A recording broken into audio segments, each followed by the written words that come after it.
Presentation of Fox Sports. We are the Force. We are MC.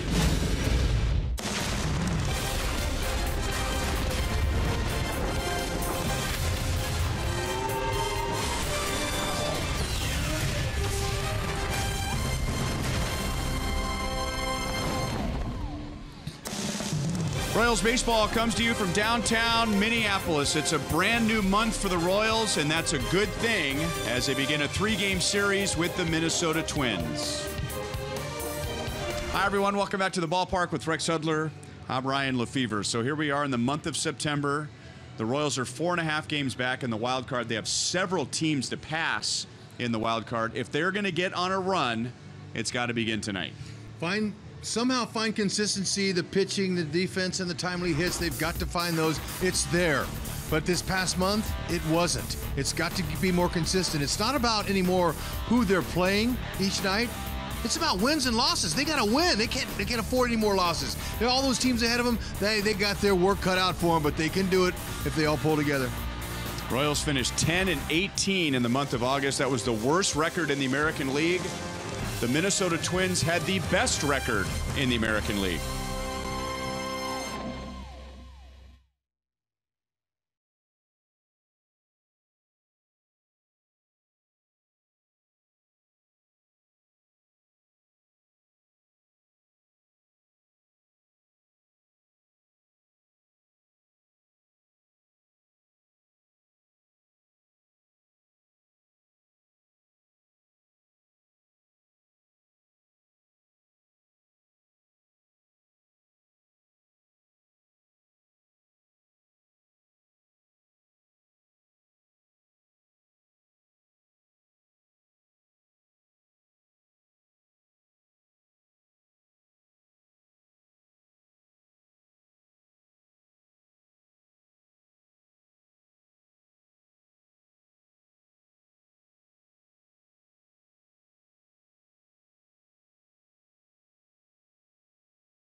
Kansas City is brought to you by Academy Sports and Outdoors. For all, for less.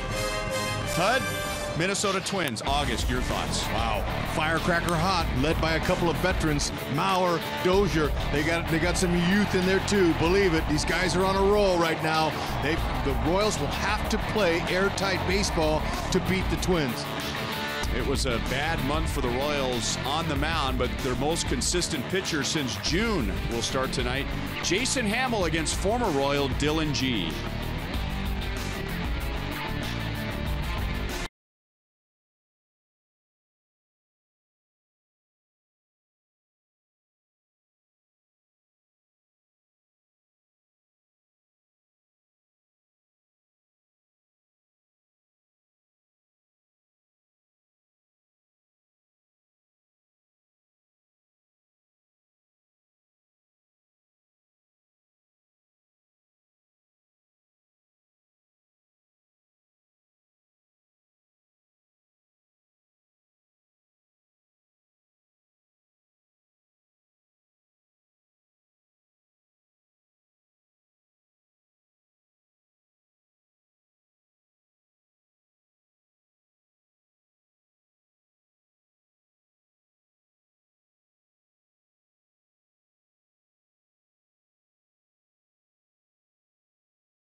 Back where it all started this year, the Royals began the year in Minnesota. The Twins swept that series. Minnesota won the first 6 between the two teams this year, but now the Royals have won 4 of the last 6. The lineups and the first pitch are coming up next.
Full month of the regular season. 70 degrees and mostly cloudy in downtown Minneapolis as the Royals and Twins prepare for a 3-game series, which has heavily favored Minnesota. The Royals were 15-4 against the Twins last year, but the season began with Minnesota sweeping the Royals.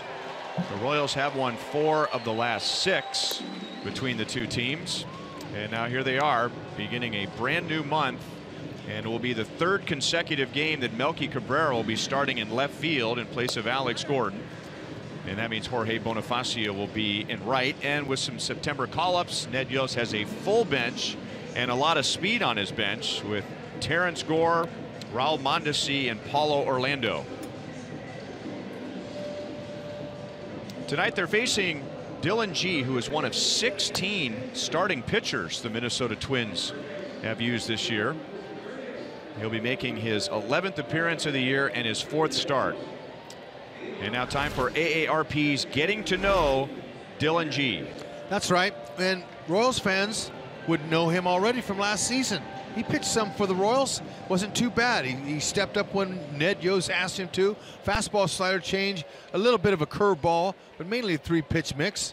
He's been the same as he was last year for the Royals. He's been a real good fill-in here for the Twins. Inside to Whit Merrifield, who hit 2 home runs in the Royals-Rays series, and he has 17 after hitting just 2 last year for the Royals. And he's back through the middle, and the Royals begin the series with a single. That's nice. You know, Gee, even going back to last season with the Royals, always having first inning issues. You know, they got to jump on him here. He's got over a 6 ERA and a 3.11 opponent's average in the first inning. Get him, just like Whitley, finding a hole. Twins defense, they're going with a young rookie, Mitch Garver, 7th career start.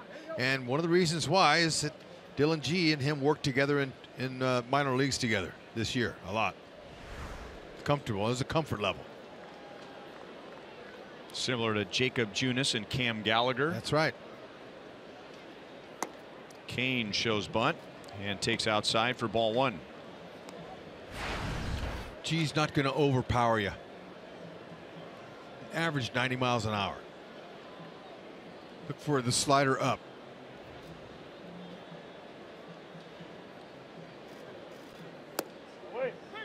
That slider is called a strike by Mark Wegner. Lorenzo's hitting .290 for the year, but in his last 32 games he is hitting .364. Fooled by a slider, and it's 1-2. It's a little sweeper.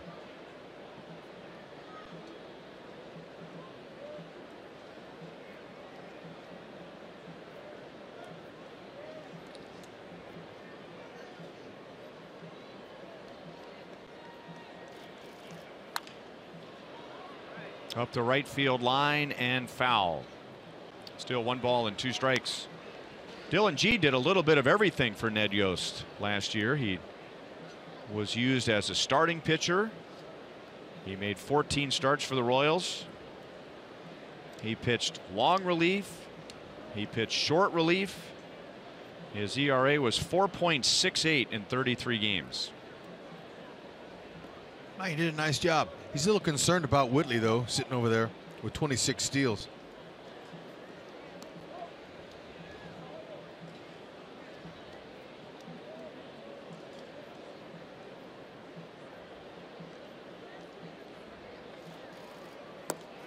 2-2.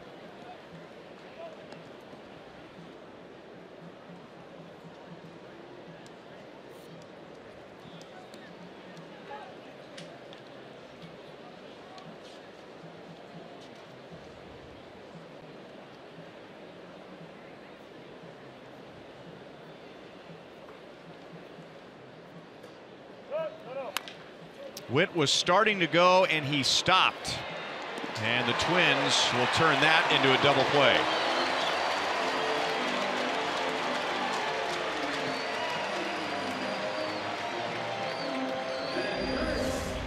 I'm not so sure Witt would have beat it. Probably as slow as the ball was hit, he might have beat it in there to second base, but not what he wanted to do. Among other things, it is a much improved defensive Twins team. They were a poor defensive team last year, on their way to losing 103 games. So if you're looking for reasons why this late in the season Minnesota is 7 games over 500, that's got to be the runaway manager of the year if Minnesota can stay in contention the rest of the year. Paul Molitor in his 3rd season. You can start with improved defense. That's right. That's the name of the game, really. Catch the ball, you save pitch count, you save outs, and save games. No Byron Buxton in the center. 2 balls and 1 strike on Melky Cabrera. 16 starters. If that sounds like a lot, you're right. Tied with Seattle. 1 more than Cincinnati. They are the only team on that list with a winning record. Now the double play is even bigger for the Twins as Melky Cabrera drives on into the right field corner. He's at second base with 2 outs.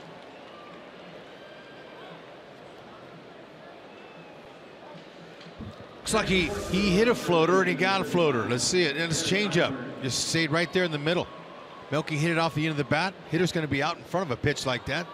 But that right in the middle, that's going to get hit.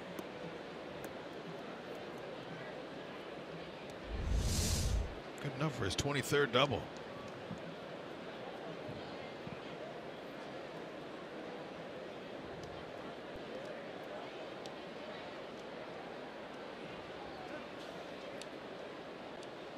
And now Eric Hosmer with 2 down.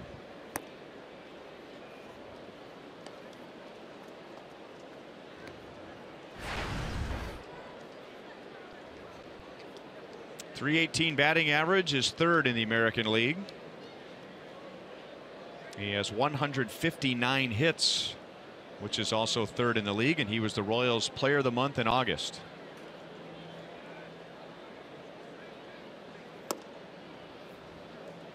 2-0. And not just batting average, but runs scored.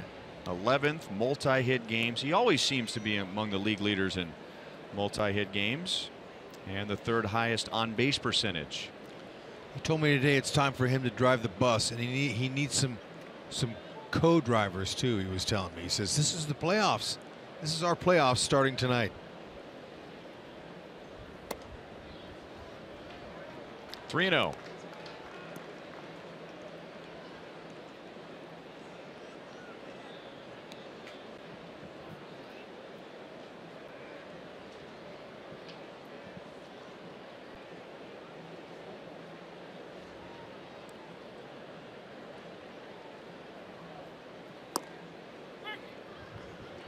Three balls, 1 strike. And this could be a guy to lead the charge for the Royals. Hosmer has an 11-game hitting streak against Minnesota.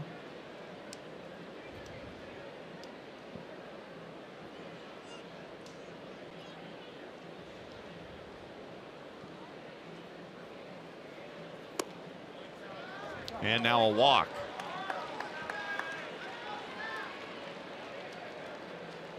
So 2 on for Salvador Perez. And if you've been following the Royals closely, especially when they're here at Target Field, you know how dangerous Salvador Perez is here. Our Kubota Power Stats. Highest batting average in Target Field history. Highest slugging percentage. And you're talking about 150 at-bats. That's a pretty thick sample size. Yeah, he definitely loves it here. I was talking to him before the game about his condition, how he feels. He says he feels fine. Only hurts when he swings and misses. He did not go around, so says first base umpire Mike Winters. But you know, he obviously, you see him stretching there. He's still feeling the effects, and he'll need a couple of months to shut down in the offseason to get that rib cage better anyway, but or his oblique. And his team needs him in there. His presence is important for this ball club. Out to Dozier. So again, the double play was the big play at the top of the 1st inning. The Royals get a single, a double, and a walk, and are scoreless. Jason Hammel makes his 27th start of the year.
Leagues with 20 wins in the month of August. They also led the major leagues in runs scored and home runs. They hit 50 home runs. That was the 2nd most in the major leagues.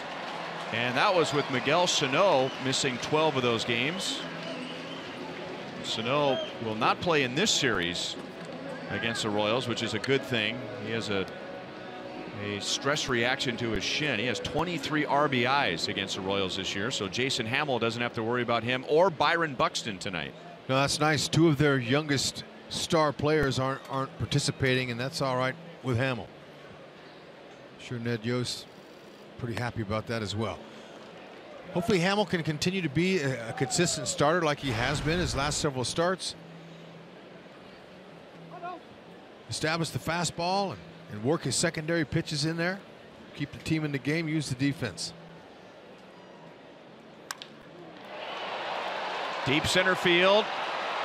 And Dozier hits it off the very top of the wall.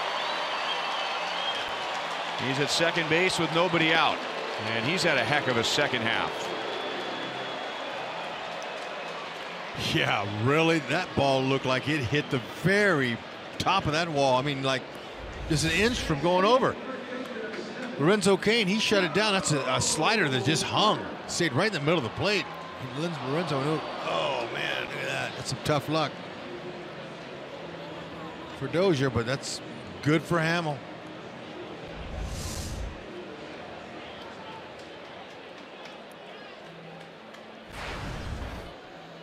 And now Joe Mauer, who's hitting .296 with just 6 home runs and 52 driven in. But you and I were talking to some folks with the Twins before the game tonight, and they were going on and on about the season Mauer has had. They said ignore his home runs, ignore his RBIs. It has been an overall good season for him, and especially defensively. They feel like he should get some Gold Glove consideration at first base. Yeah, which is impressive. But he's finishing strong. He's a veteran player, and he knows. And talking to some of the coaches, Paul Molitor in specific, today, he was saying that Mauer is hitting in the perfect situation. He's like right here. He knows he's got to pull the ball, even though Mauer likes to shoot the ball to left field, left center. He knows to pull that ball over, try to get him in. But if you can't get him in, it's a productive out.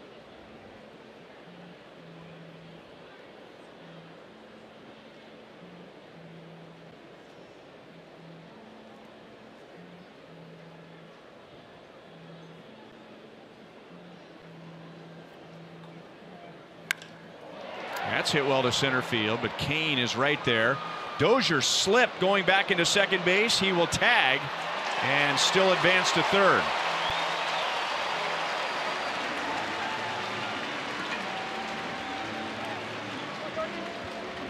That's playing with a sense of urgency right there. There's no way. He's already in scoring position. He didn't have to go, especially after that slip, but he stayed committed. He hustled. He worked it over the third base and picked up Mauer. Forward around the horn, Royals defense. Haas, look at all those innings. He plays a lot of first base. That's right. Since 12, he's the most by a first baseman. He's solid. We all know that.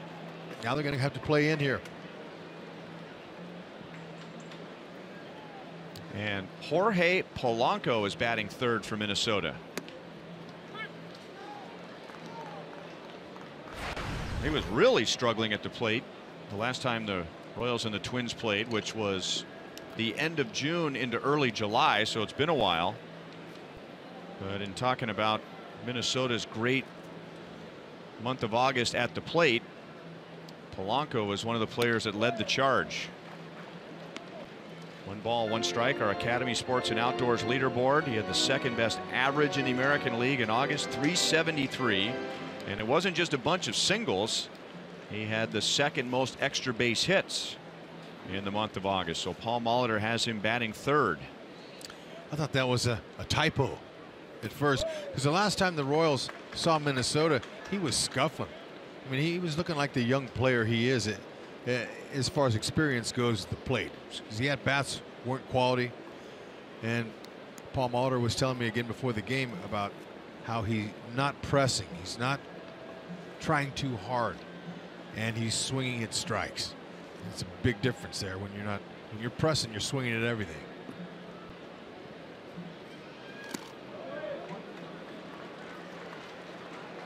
Three and one.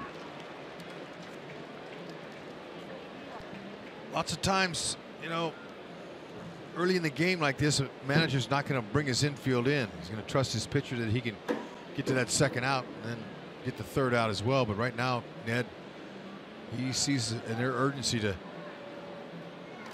Uh-oh. That'll get the runner home. And he will score an upper deck home run to right field for the number 3 hitter, Jorge Polanco.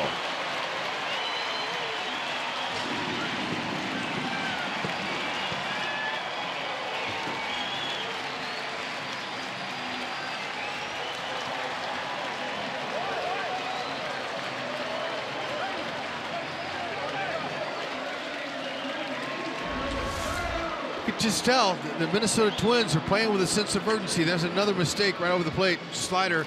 Hamels made a couple now. One to Dozier, he's fortunate that wasn't a homer. And then Polanco hitting in a premium RBI position because he can do what he just did. He's loose. He's confident. His team's had the best record in the American League last month, so they're still rolling in day 1 of September.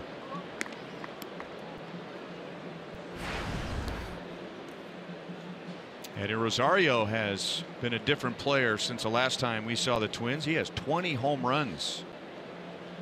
And he drove in over 20 in the month of August.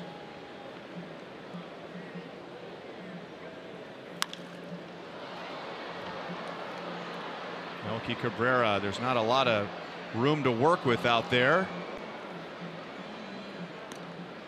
And Melky did his best to get his glove over the sidewall, but no play.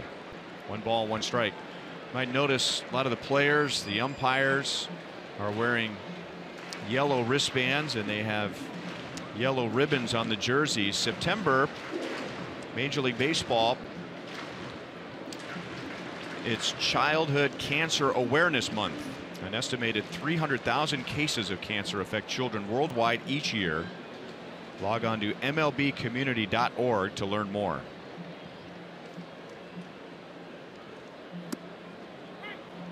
Curveball's in for a strike.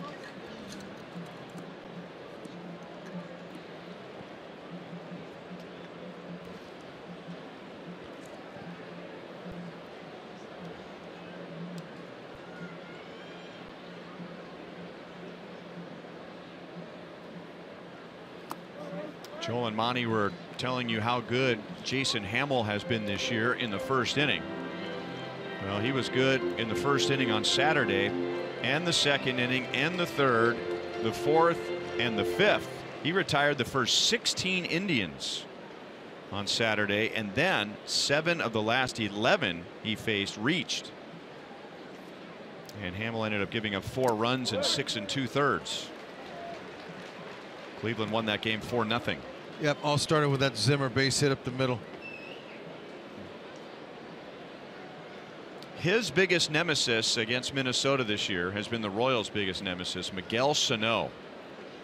Miguel Sano has 2 different 3-run home runs against Jason Hamill this year. So while he doesn't have to worry about Sano tonight, he's given up a 2-run home run to Jorge Polanco in the first inning.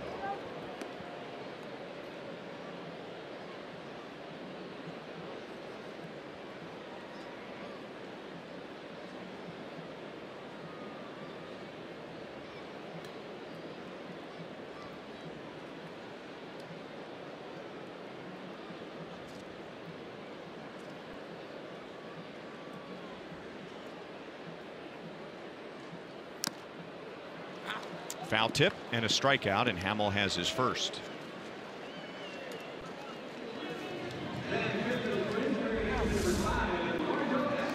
See, he's trying to get him down and in, obviously, and that one worked. Good low strike. Nice follow through, good finish. He's going to have to stay out of the middle. Slider and curveballs are the ones that have hurt him so far this inning early. 50% fastballs. Slider's been his dominant pitch. He left a couple of them up, but other than that, he gets some offensive run support. Just keep his team in the game.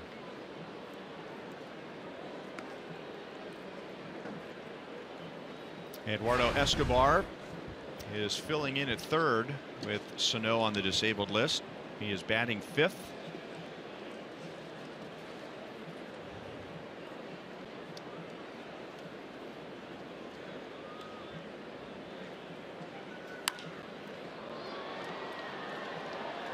Another long run for Melky, and that will land untouched. Well, it seems like everyone's been waiting for Minnesota to just fade away, even their front office. I mean, they made deals, selling deals at the first trading deadline. And then you have some key players going down. They hang in there. Miguel Sano goes down, and Paul Molitor's team is 8-4 with Sano on the disabled list, scoring over 6.5 runs per game. Impressive. But, you know, it's not just this young man Escobar here, because he's just hitting his last 8 games 172, so he's not exactly just filling in, taking off. It's other guys. Polanco, Rosario, Dozier, Buxton. Even though Buxton, he's out right now, but all these guys been picking up the slack. That's what you do when one of your stars go out.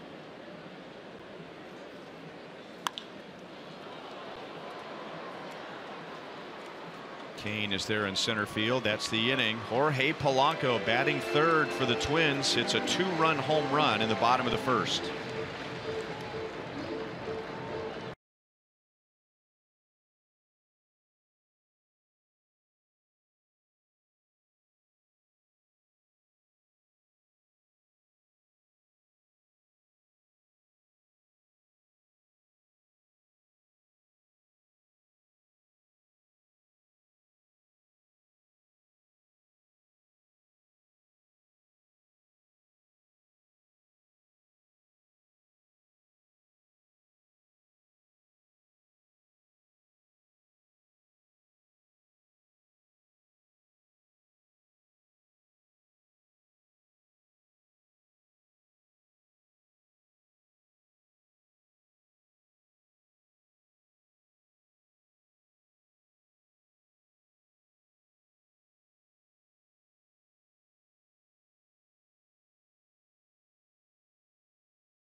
Polanco has carried his August into September with a 2-run home run in the bottom of the first inning. Here's our Toyota League leaders. Mike Moustakas has an active 16-game hitting streak against Minnesota. Eric Hosmer 11. And Moustakas will lead off against Dylan G. The Royals got a single, a double, and a walk in the top of the first inning, but Kane's 6-3 double play turned the inning around. That's up the right field line, foul by a few feet. 1 ball and 1 strike. Mike Moustakas is still sitting on 35 home runs, a Royals record for a left-hand batter. 1 shy of the team record. He has now gone 12 consecutive games without a home run.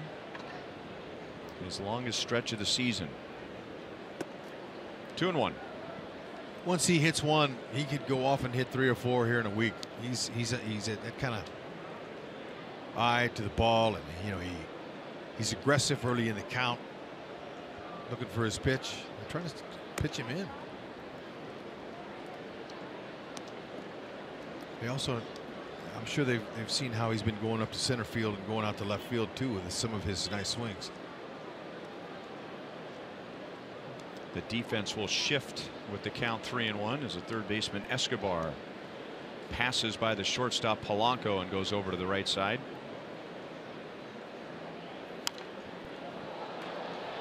Three and two.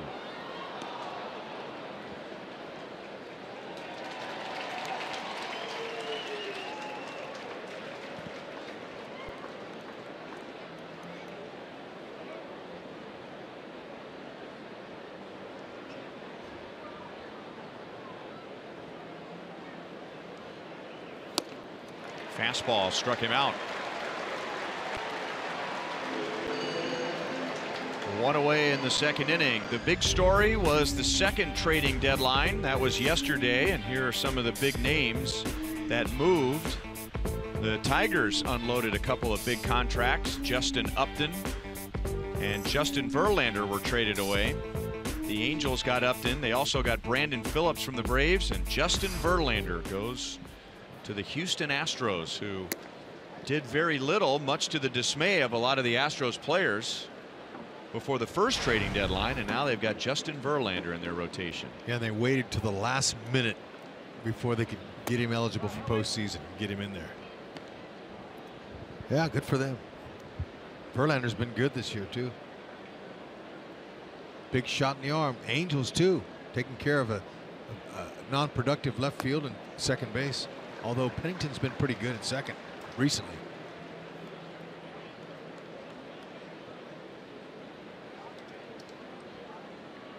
One and two on Bonifacio. He had a home run in the Rays series. Dylan G strikes him out.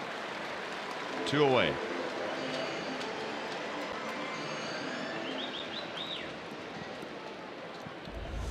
G using his sharp breaker. It's a good one. That's one start way in. You see that? That started in on the inside part of the plate.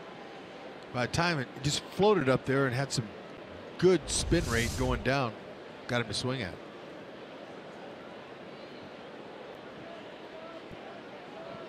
Brandon Moss with 2 down.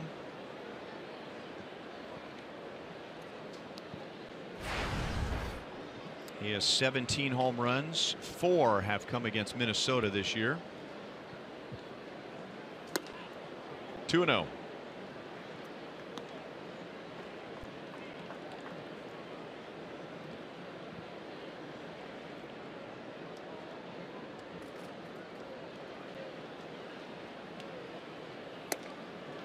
And now missing away, 3-0. Escobar's on deck.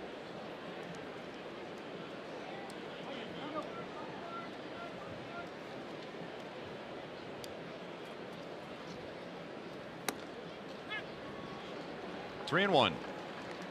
Got a little movement on his two-seamer on the outer half there. He kind of had some late break there, a little late tailing action.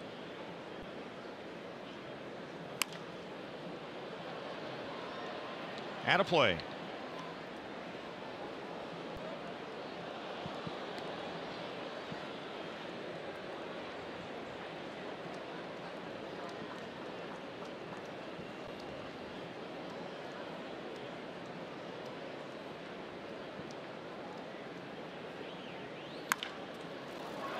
Diving play at first by Mauer, and he'll get to the bag in front of Moss. And that's that Gold Glove caliber defense we were talking about last inning, helping Dylan G to a 1-2-3 second inning.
Field. Beautiful night for baseball. A lot of fans here, and the dugouts for both teams a bit more crowded here on September 1st. Joel Goldberg up in the stands, in the dugout in the clubhouses, September call-ups. And for the Royals, a lot of familiar faces, especially names like Paulo Orlando and Terrence Gore, Raul Mondesi, Cam Gallagher just back as the third catcher. But Ned talking today really that the speed element is going to help him. We know for years now we've seen Terrence Gore come up. Mondesi has similar speed, one of the guys that will be fastest on most teams. And then you add in Paulo Orlando, guys who can give you some speed, but also get out there as a defensive replacement. So a lot of versatility for Ned.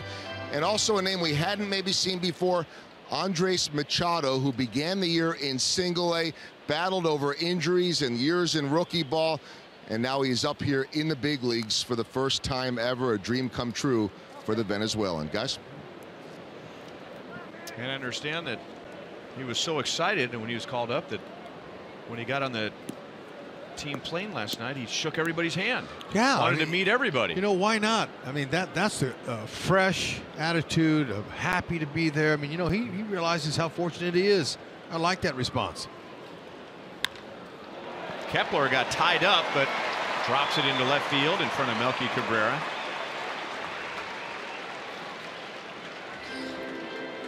Leadoff man on for the Twins in the second. Our University of Kansas Health System injury report update, and this is just a forgettable season for Brian Flynn, starting the year on the disabled list after injuries when he fell through a barn trying to make repairs during the offseason, and then he made his first appearance in the big leagues on the last homestand and went on the disabled list with a left groin strain. He was transferred to the 60-day disabled list, which essentially opens up a roster spot, which the Royals used on Andres Machado.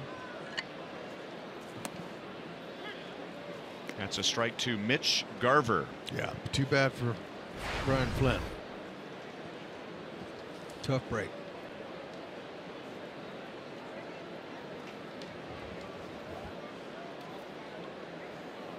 Jason Castro, the Twins' regular catcher, is on the disabled list with a concussion.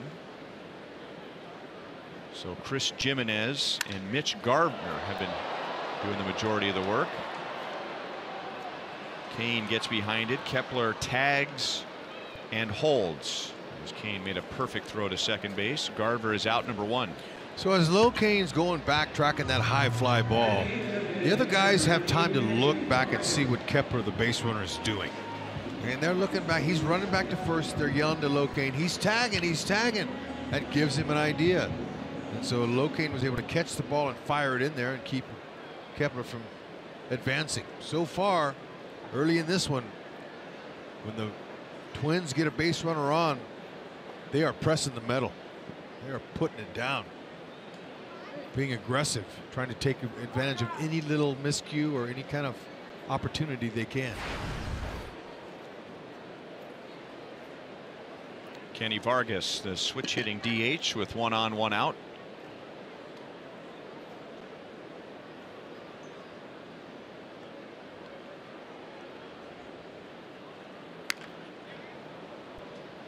Oh, and 1. Vargas, pretty impressive. You know, sprays the ball around, using the whole field. Switch hitter. It's got a little pop.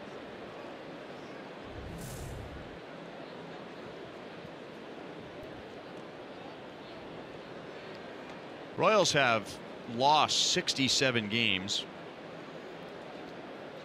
but not every one of them is a gut-wrenching loss. But Kenny Vargas helped provide one of those to the Royals when the Royals were here in May the 19th to be exact. The bat goes into the crowd, and the ball is caught by Moustakas over on the third base side. And it went way back into the crowd, about 12 rows. And thankfully, it looks like everybody is all right. The Twins are one of the teams that have extended their netting, but only about 7 or 8 feet high above the dugout. So that went whistling over the netting. Everybody's okay. Maybe a bruise tomorrow morning. This is Zach Granite. He's in center field. Byron Buxton yesterday, for a while, the Twins thought he might be done for the year with a broken bone in his hand. He had all the symptoms of a hamate bone fracture. It's a little hook in the wrist. It's not a major injury, but it has to be corrected by surgery and would have ended his season. And then they found out it was just a bruised hand. So he's still out.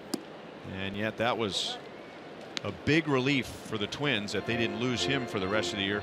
He's turned into Willie Mays the last 2 months. No question with the bat. He's always been Willie with the glove. But he's figuring it out.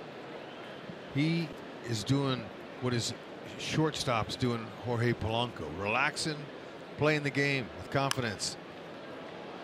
And this young man here, he's a fill-in here, Zach Granite, pretty nice baseball name, I think. Scrappy, he's a runner, plays hard. He's not a, he's kind of a pesky type of player, which is good. He's aggressive. And could get into the masonry business if he wasn't a baseball player. That's right, with that name.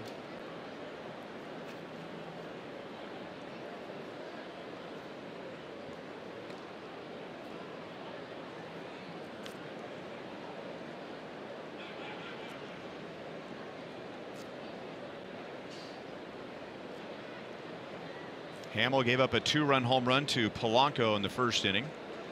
He gave up a leadoff single to Kepler in this inning, but Kepler's still at first with 2 down. All right, we go back to spring training, and while Minnesota's in Florida and the Royals are in Arizona, if I had a chance to talk to Paul Molitor and I told him, Molly, right after we did the secret college handshake, Molly, before September the 1st, you're going to use 51 players and 16 starting pitchers. What kind of year do you think you're going to have? After coming off of that bad year they had last year, probably he would think not much better. You're going to lose your closer to the first trading deadline. What do you think your record's going to be? Do you think he would have said 70 and 63 and we'd have a game-and-a-half lead for the second wild card spot? Nope.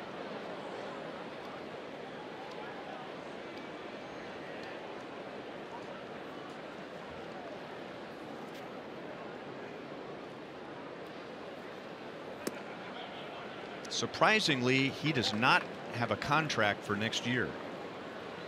Interesting. If he can manage this team with all of those problems into playoff contention this late in the season, that's a bit odd, isn't it? You would think. I think probably they're just letting it all ride, and I mean, they could open up some talks. You would think that he would get a 2-year extension or something. I don't know much about that front office stuff there, but he's solid, well respected. Coaches, teammates there. I mean, why wouldn't you? He's a Hall of Famer. But take that off of his resume, and he's a good guy, fun guy to be around. Talks, shares. Kepler runs again, and Granite chops it to the first base side. Hamill missed the tag, but gets it to Hosmer just in time to end the inning. So Hamill works around a leadoff single, and at the end of 2, Minnesota leads 2-0.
Marlin talk mechanics.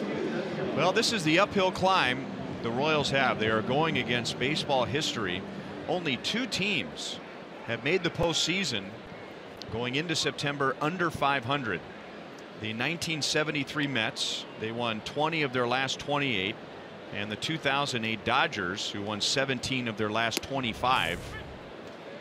So the Royals are going to need a run at least like that, and they're going to need some help from other teams having bad Septembers. Yeah. Escobar, deep left field, and that is over Rosario, who can't find it right away.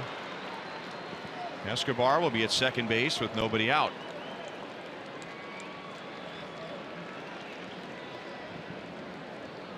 '26th. All right, Esky, way to go. He popped that little breaking ball, just hung out there. Look at that, it was a hanger. That looked like a curve. Had some slow movement to it. It's saying hit me, and he did. Got some backspin on it. Just couldn't quite get enough to get it out of that ballpark.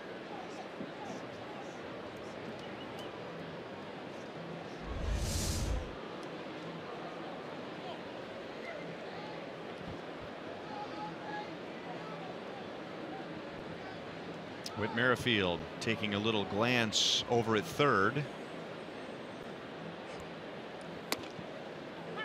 And a fastball is taken for a strike. Whit opened the game with a single to center field. And then Kane grounded into a double play, which was huge for Minnesota, because after that, Melky Cabrera doubled. Eric Hosmer walked. And then Salvador Perez lined out to second base.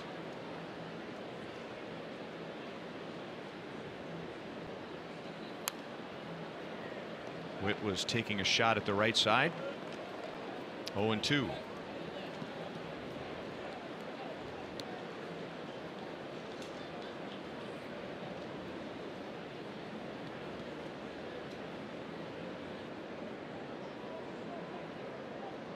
Whit hitting over 300 with a runner in scoring position. Would like to move him, but with his kind of season he's having, you're not going to say, hey, you have to do this. He's trying.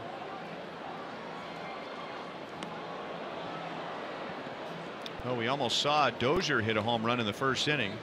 Since the All-Star break, only Dozier and Jonathan Scope of the Orioles have more home runs among second basemen. Dozier's picked it up in the second half, although it's hard to compare anything to what he did last year, hitting 42 home runs.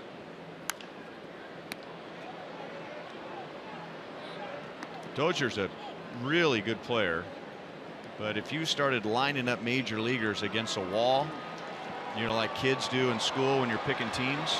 Yep. And you were trying to pick the guy that would hit 42 home runs.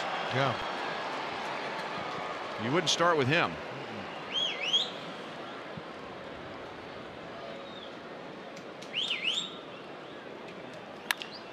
And he does get a ground ball to the right side.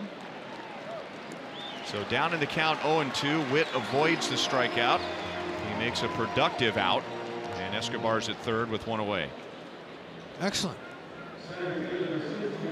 Girls Night Out is coming up next Friday, and the Twins will be in town, presented by your KC area Chevy dealers.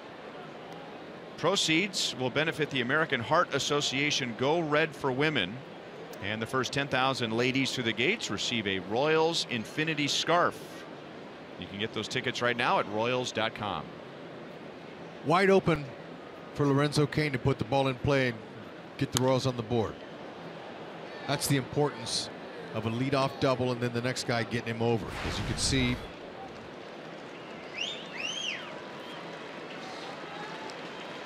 anywhere, any ground balls in here is going to do it. Even at the first baseman there, I think, you know, they're going to just try to get the out at first.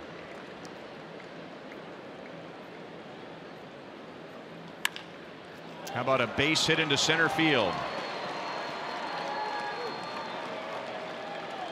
That's even better.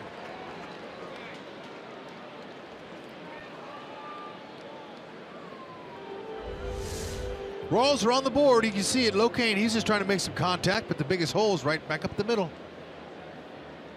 Stay with it. 42nd Ribby.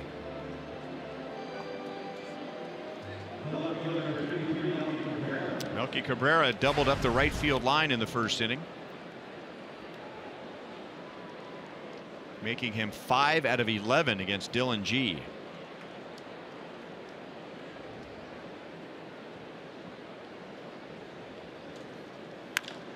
And that's hit well.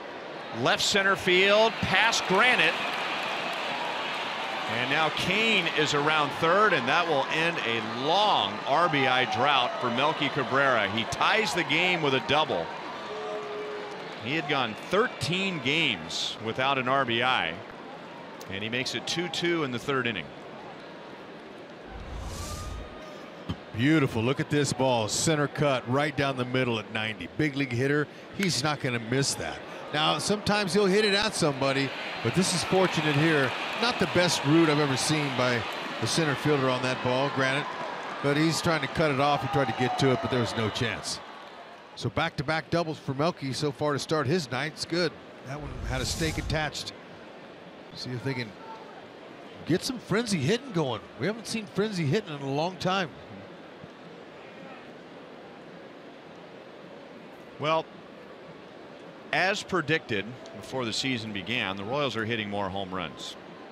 They are 7 shy of the team record, and they've got 30 games to go.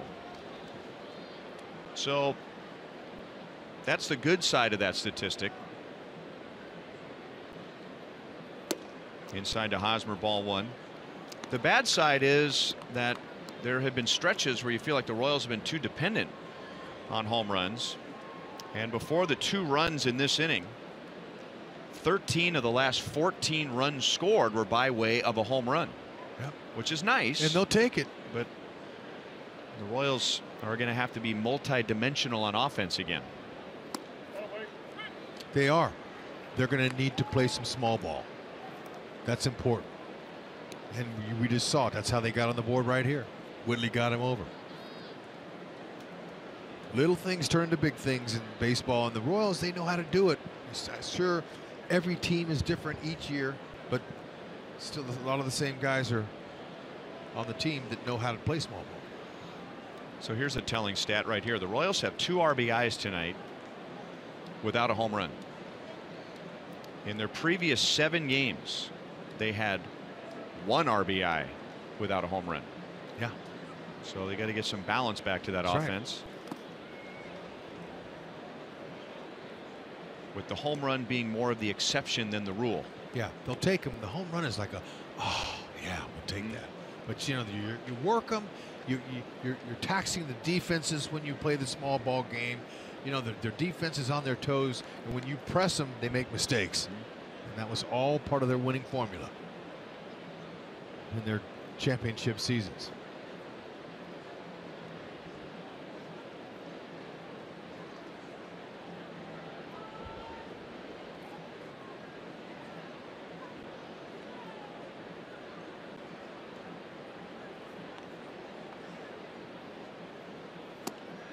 Three and 1. G's being careful with Haas. He walked him his first time.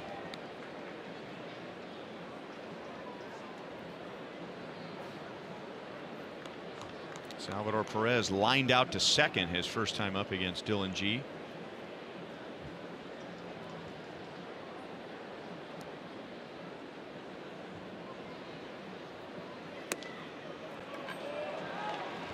Two on with 1 out. That's the second time that Hosmer has walked in the first 3 innings. And now Neil Allen's going to go out and have a chat with Dylan G. The Sweet Life with Salvi. Enter to win at Royals.com/Salvi for a private meet and greet with Salvador Perez. You'll attend batting practice and then get an exclusive VIP suite experience at the game on September 28th. Compliments of Price Chopper.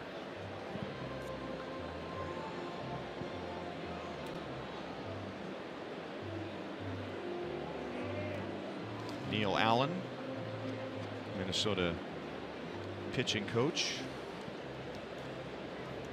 Kansas City kid from Bishop Ward High School. And they're starting to move around now out in the Minnesota bullpen.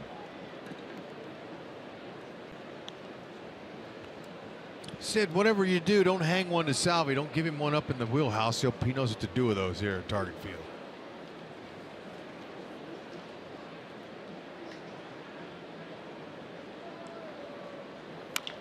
Out over the plate. Didn't sound like he got it. And Granite is over from center to make the play. And Melky Cabrera's got to hurry. He almost got doubled up. And now where's he going? I don't know, but I saw him. He was probably 20 feet from the third base. And I'm thinking, wow. I mean, that ball's not going anywhere. Salvi hit it off the end. If he barrels it, it's out of here. But he missed it. Melky, he was coming on. Barely got back in time. Oh, man, he's out if Dozier hangs on to that. The play shouldn't be that close. No, that was a little bit too aggressive there. And they're fortunate.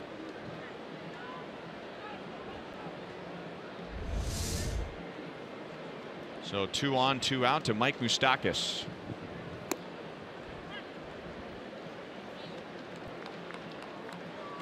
Moustakas struck out in the second inning. Escobar started all this with a double. With 1 out, Kane drove him home, and then Melky Cabrera's double got Kane to the plate to tie the game.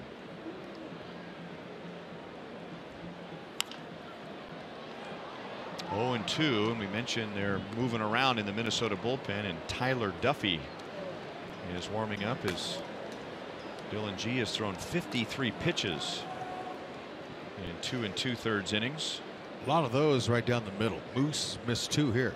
He took the first one, and that second one right there was right in the middle.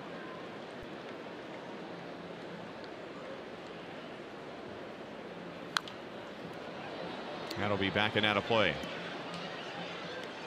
The day off came at a good time for several Royals. Mike Moustakas has been battling that sore right knee. Salvador Perez had muscle on his right side,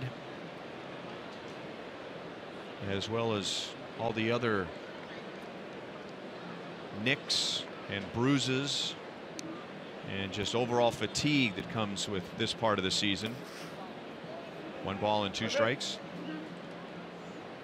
And you learn how to play through them.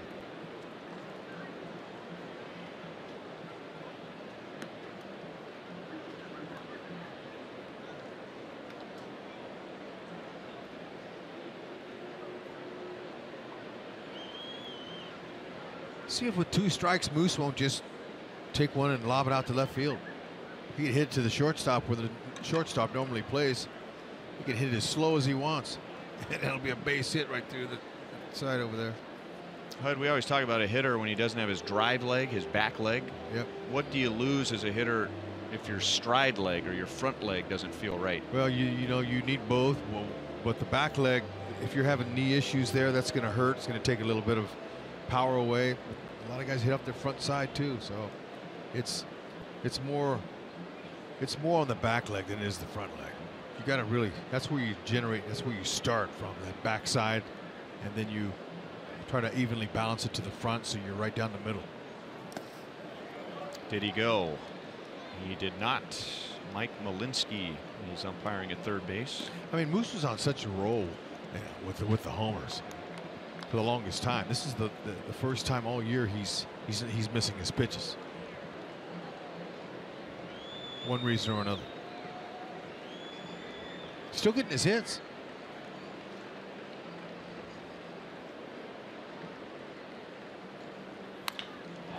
Lined right field, deep and gone, and there it is. Mike Moustakas hits his 36th home run of the year. It is Mike Moustakas and Steve Balboni. The Royals' record for home runs in a single season. And that one was worth 3. Beautiful. What a line shot. Way to go. Moose didn't miss that one. He had a couple pitches early in the at-bat, and there it was. Just a cookie right there down the middle. Congratulations, Moose. And that shot gave the Royals the lead. I saw where the ball went. The ball went in the stands here in the corner of the cutout there. I don't know if they'll ever get it back. It's too bad. Well, if that fan is smart, it will be worth their while to give it back, I'm sure. Yeah. Imagine the Royals will have a nice care package to trade it for. And yep. Let's hope that they come up with it now. Kepler, the ball came out of the front row there. It fell down on the warning track. Kepler threw it in, and it caught the corner of the stands over there, and the fans got it. So be hard to track.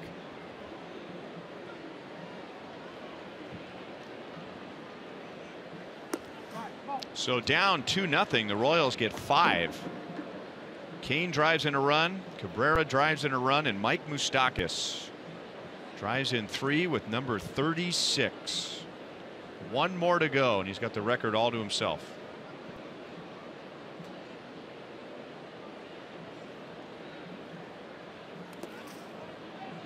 Three and 2.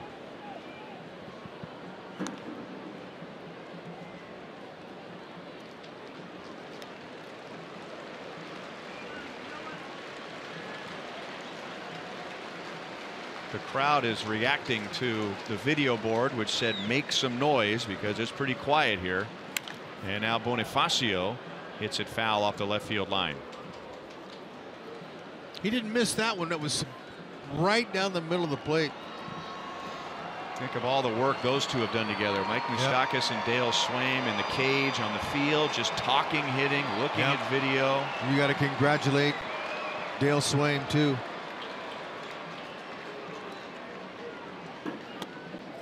And now Bonifacio is on, and Paul Molitor is going to make a pitching change. So again, I go back to that double play in the first inning, how big that was for the Twins. And as Dylan Gee got out of the first barely without allowing a run, a 1-2-3 second, and he only gets 2 outs in the third. So Tyler Duffy comes on. 36 home runs for the first time since 1985.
Years.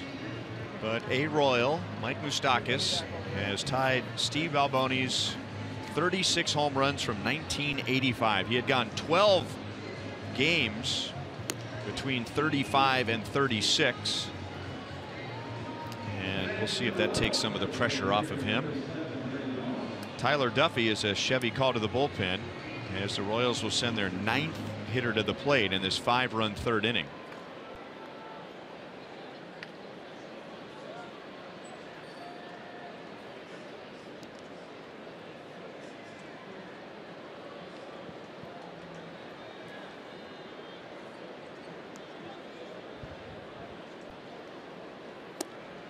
Outside to Brandon Moss. He was out on the defensive play of the game in the second inning with 2 down. He hit a shot up the first base line, figuring he had an extra base hit into the corner, and Joe Mauer, the first baseman, made a diving stop and went to the bag himself to get Moss, and that is cranked into deep center field, but Granite is there and makes the play. So that saved a run, but the Royals get 5 to take a 3-run lead. Yeah.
Ball on Fox Sports Kansas City is brought to you by the Chevy Silverado, the most dependable, longest-lasting, full-size pickup on the road. Find yours at your local Mid-America Chevy dealer.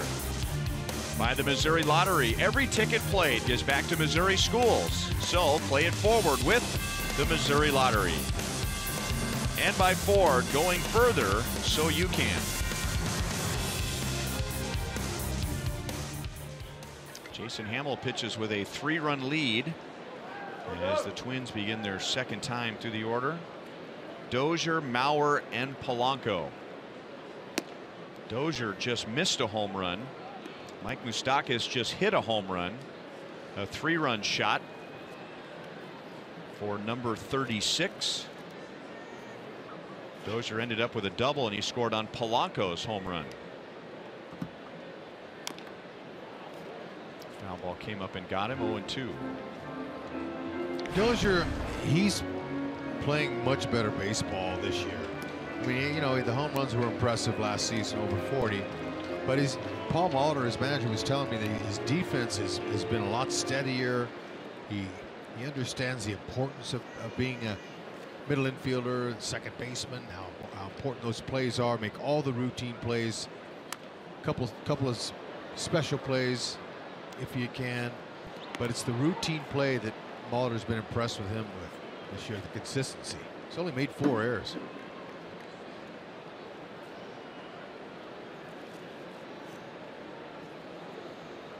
He was one of the most vocal Twins when they started selling off before the first deadline. That hangs a little bit high. 1 ball and 2 strikes. 13 home runs in the first half, 13 home runs in the second half, but a batting average of 60 points higher in the second half, and he still has a month to go. Right off of Moustakas' glove. Dozier will round first and hold with a single.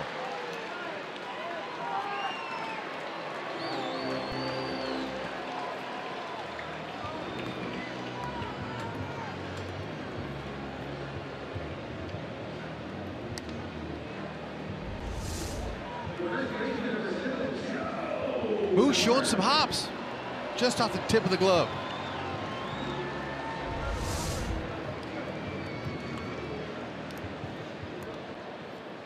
He's looking at Moose right now saying, come on, man, you know, thanks a lot. They were making some eye contact there. Mauer flied out to center field in the first inning, and that got Dozier from second to third.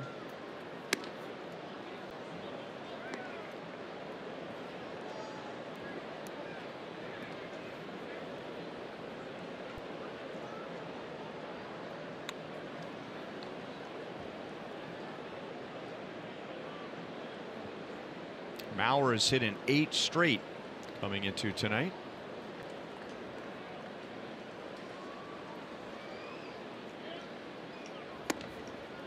Two and 0.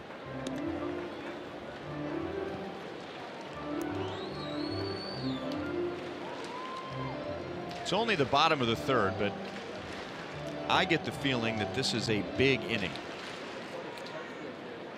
The difference between Minnesota getting a run and answering the Royals 5 in the third, or going down scoreless. I mean, the Royals are already into Minnesota's bullpen.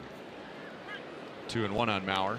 No, I agree. This is a huge shutdown inning right here. Didn't start the way he wanted to. See if he can somehow find a way to put him in the lane.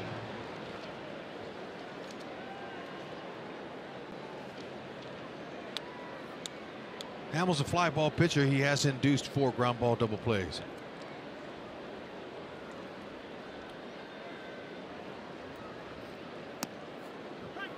Breaking ball makes it 2-2.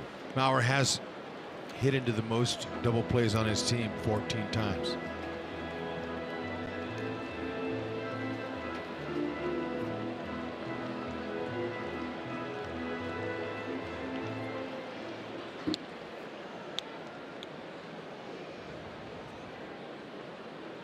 Dozier has 14 steals. That's second most on the team, behind Buxton. Not running, and it's fouled away.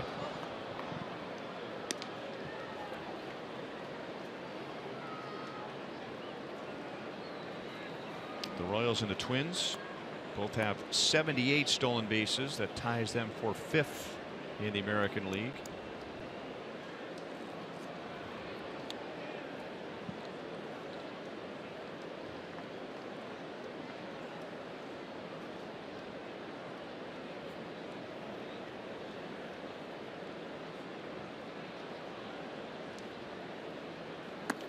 Three and 2.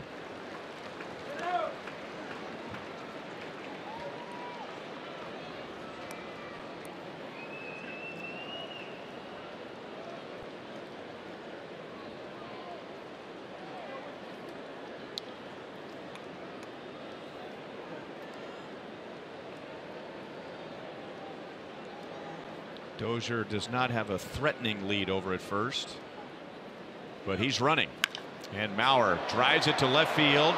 Melky's at the track and plays it off the wall. Didn't have a great angle on it. And the Twins have runners at second and third and nobody out.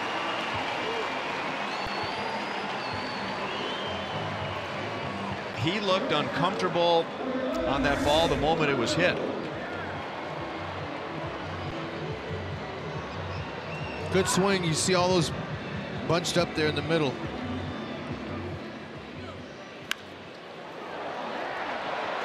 Got it. Didn't get it like he wanted to.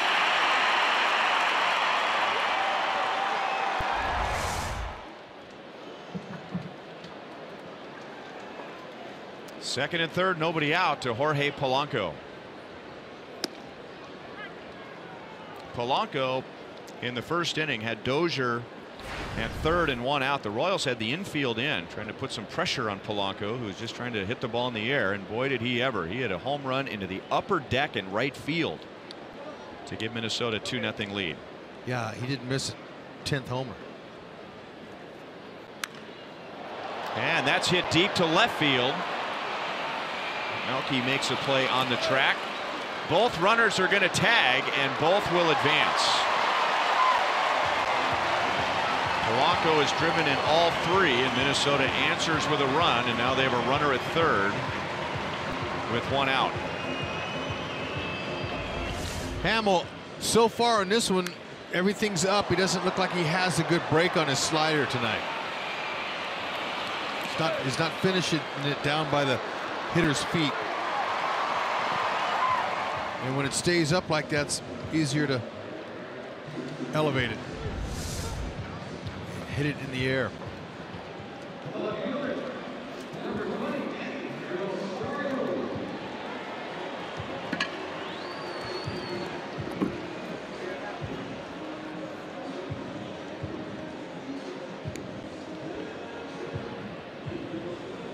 And now the Royals go to work in their bullpen. Dave Island was telling me before the game, he goes, all these new arms that we have out there in the pen, you know, our rotation and everything, none of it, there's not a simple method. 27 outs is all we're looking for, and we're going to find the right guy to get those outs. Doesn't matter. Well, you said in the first inning that Eric Hosmer told you that this is the playoffs. This is our playoffs so tonight. You know, that means no room for error. None.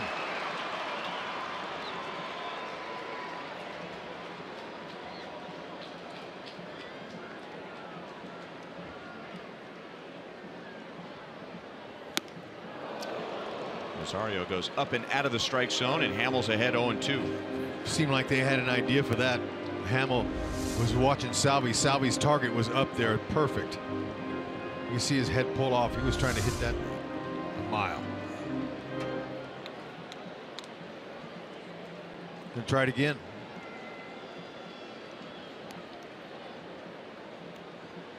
Make sure to get it up there, though. And he swung at it again. Almost hit him. Wow. Like a slow pitch softball swing. Yeah. Watch out. Watch for those hands. Woo. Man, look at his head.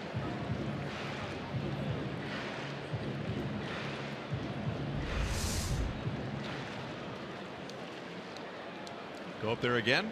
Might as well if he's swinging at him.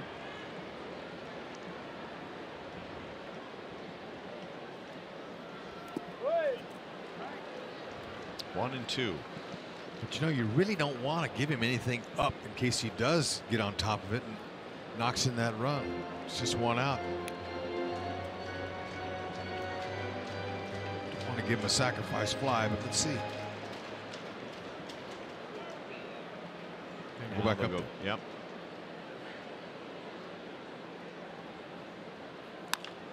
And he got a pop up.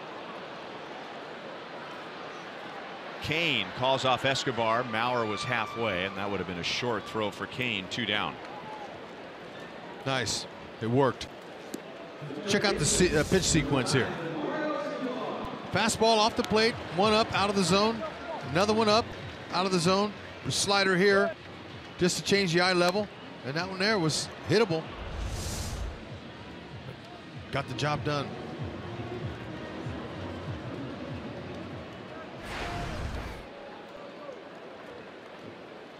Eduardo Escobar flied out to Kane in center field his first time up. Maurer's at third with 2 down.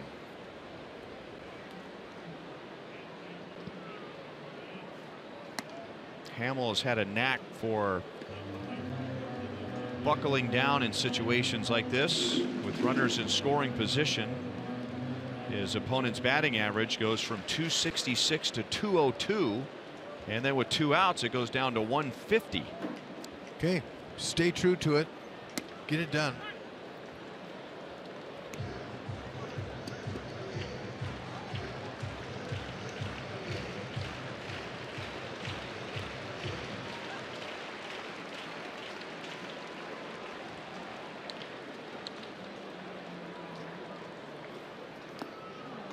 One and two.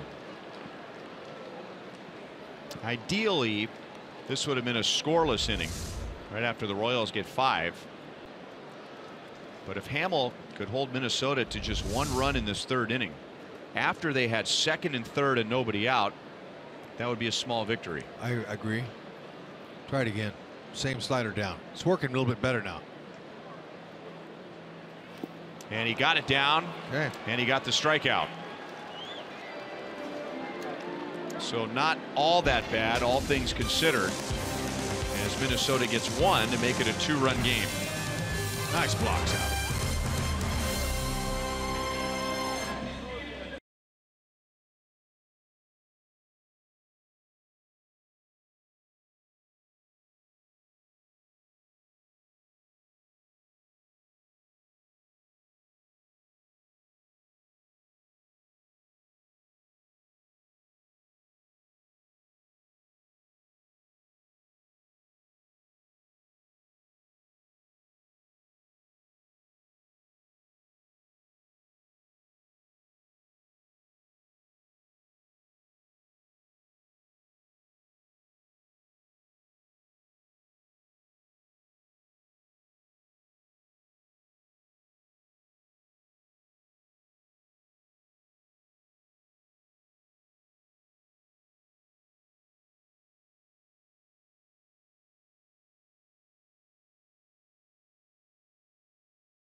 Mitch Meyer back with the Royals. We told you earlier in the week that Rusty Kuntz will be in the dugout the rest of the year with an eye stigmatism.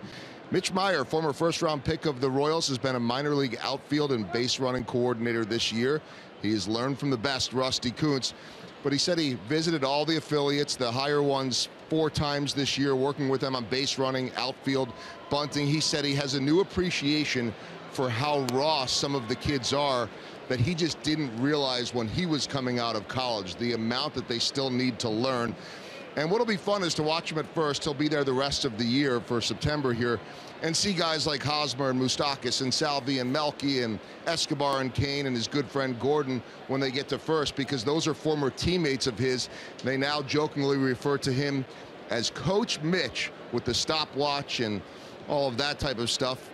And he also joins, you guys know this, Jerry Terrell, Joe Simpson, and Drew Butera as the only Royals position players to pitch twice in a game. But none of those guys shattered Jason Varitek's bat. That's right. Which ended up being an autographed Jason Varitek bat. Cool. When Mitch pitched at Fenway Park one night. Good for him. Glad he's up. 1-2 on Escobar against Tyler Duffy. You know, Mitch coached first base quite a bit in spring training, and the Royals are grooming him to be a lot of the things that Rusty Kuntz is, as Joel described all the different areas that he is coaching. But you know, watching him in spring training, is very easy to think that that's Rusty. He has a lot of the same mannerisms when he's in the coaching box with the stopwatch and where he positions himself. Duffy strikes out Escobar. 1 down in the 4th inning. Yeah, he's got nice hair, but he does not have Rusty Kuntz's hair. But to look at it, if you look at that shot right there, kind of they look a little bit alike, a younger version.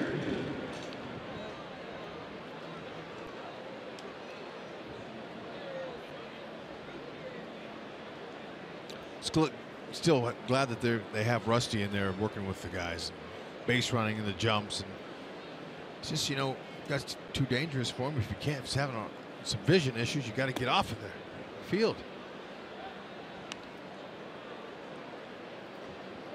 Mitch was recruited for baseball and football, both at the Division I level, when he was drafted by the Royals out of high school. Very good athlete.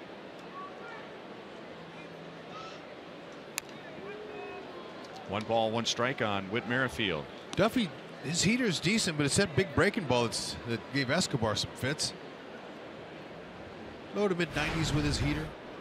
Big curve changeup from Duffy. 6'3", 220. He's a big young man.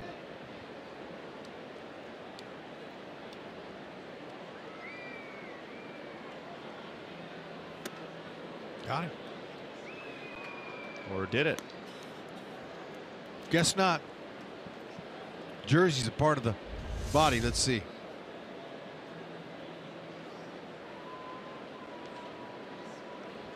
Nope.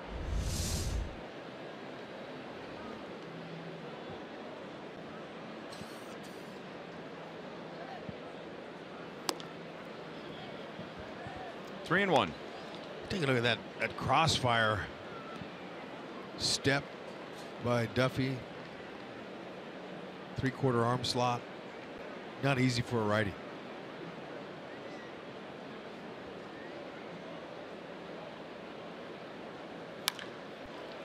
Line to right field, and Kepler is there for the second out. Witt is 1 for 3.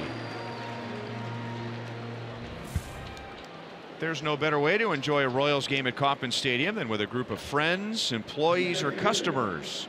You'll receive discounted ticket rates and a complimentary message on the outfield scoreboard when you purchase 20 or more tickets. Larger groups also have the opportunity for complimentary tickets, on-field presentations, and batting practice field visits, depending on your group size. If you're interested, email groupsales@royals.com.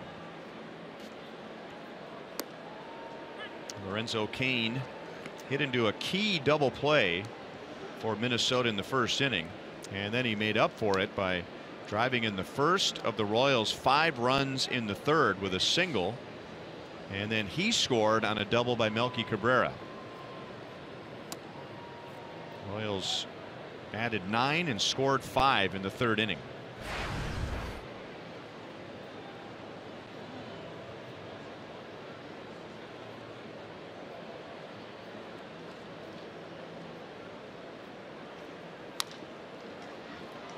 That'll be out of play. 1-2. Nice crowd here on a Friday night as the fans are starting to come back out and watch the Twins in person.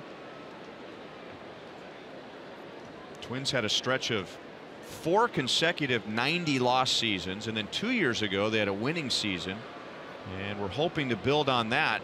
But last year they lost 103 games. Yikes. The most since the franchise moved from Washington to Minnesota in the early 60s. And now Paul Molitor's team is 7 games above 500 on the first day of September. Yeah. Good for them.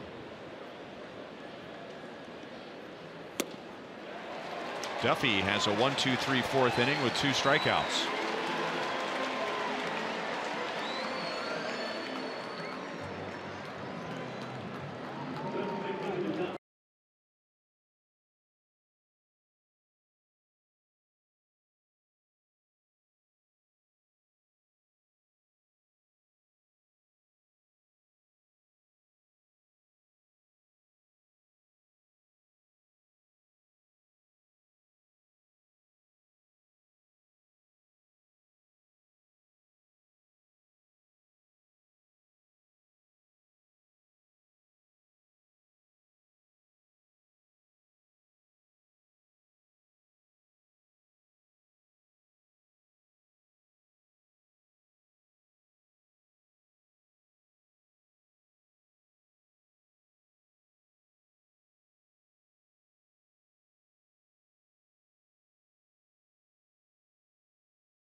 We have a full day of baseball tomorrow on Fox Sports Kansas City and FS1. The Royals will continue their series here in Minneapolis, and our coverage will begin at 5:30. FS1 has a doubleheader with the Cardinals and Giants at 2:30, followed by the Angels and Rangers at 6. All games are also streaming on Fox Sports Go. Jason Hamill has allowed runs in 2 of 3 innings. The only scoreless inning he has was the second, and Max Kepler opened that inning with a single, but then Hamill got the next 3, and Kepler never advanced to second base.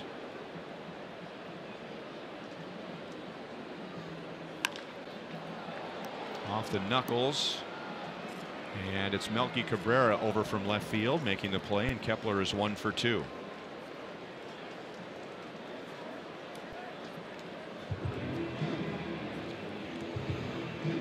Show your support for your Boys in Blue and Royals charities as you drive around town with a personalized Royals license plate.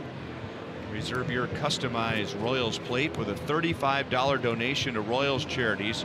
This offer is only for Missouri residents. Sorry, HUD. To register, visit royals.com/license plates. Come on, I want a license plate. Well, doesn't mean you can't have a license plate. All right, well, you got to have a license plate. Yeah. It's just can't have a Royals license plate. Okay. Let's go. Let's send a letter to your senator or your representative. Or Mitch Garver flied out to center field in the second inning. Cool evening, but you know the flags are blowing. It almost feels like rain. But how's the 3 games supposed to be here this weekend? Good. I saw that little bit of report. Could be chance for rain maybe tomorrow morning. Yeah. But I think once we get to game time and into Sunday, we're going to be fine. 6 doubleheaders Twins have had this year. It's another thing that they've had to endure this season to remain 7 games above 500.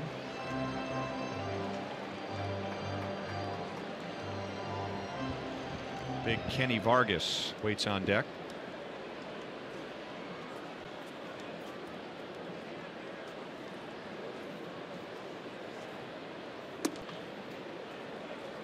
Two and 2 on Garver, who is out of the Minnesota farm system. Drafted out of the University of New Mexico 4 years ago.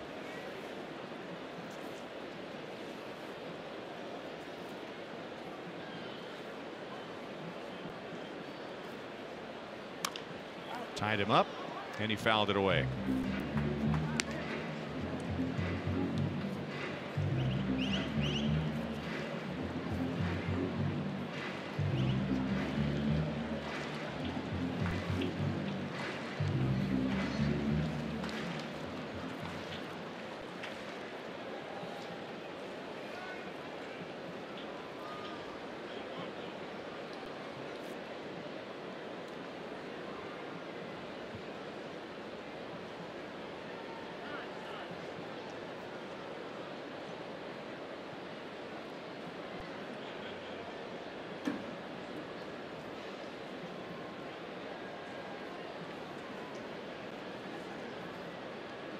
Hamill's going to go with the slider.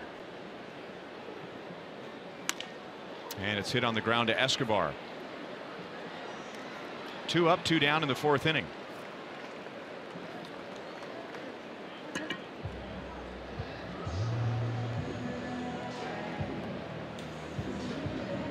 Mentioned Kenny Vargas when he batted in the second, and just remembering some of the heartbreaking, gut-wrenching losses the Royals have had this year. It was May the 19th. It was a cold night. It was a long game, and Kenny Vargas, remember, hit a pinch hit home run off of Kelvin Herrera to tie the game in the 9th inning. Minnesota ended up winning that game in extra innings.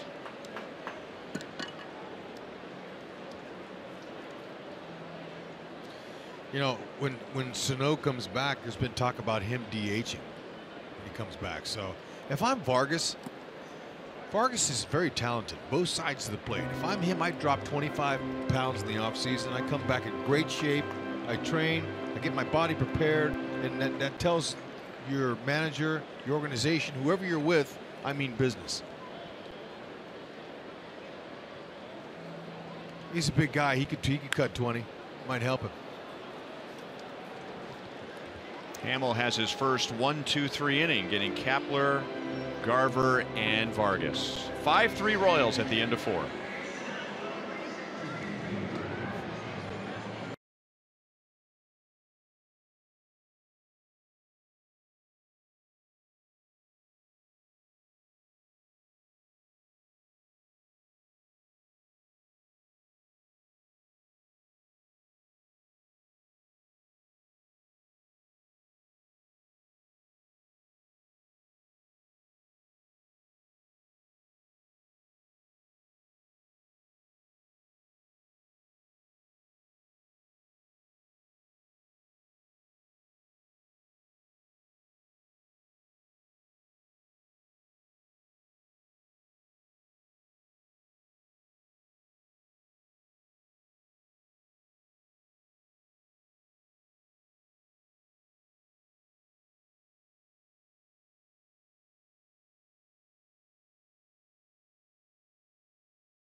Showstopper.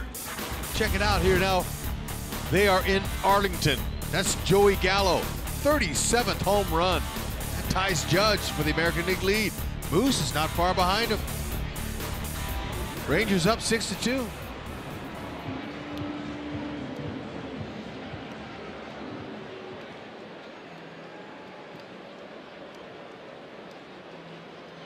So 8 teams within 4.5 games. Melky Cabrera has 2 doubles, a run scored and an RBI. That was against Dylan G, who is charged with all 5 Royals runs. He lasted 2 2/3. Tyler Duffy is phase 4 and retired 4. I remember we were here in 2011. The Royals finished the regular season here, and there were all these different tie-breaking scenarios that were set up, because it was a similar year to 2017, and baseball was so concerned, okay, you're going to have a, you have to have a tie-breaking game here and then one there, and then who's going to get to the wild card, and there was another division that needed to be settled, and as it turned out, there were no special tie-breaking games, but that might happen this year. Who knows? Yeah. Melky's 3 for 3, and he's on to begin the top of the 5th inning.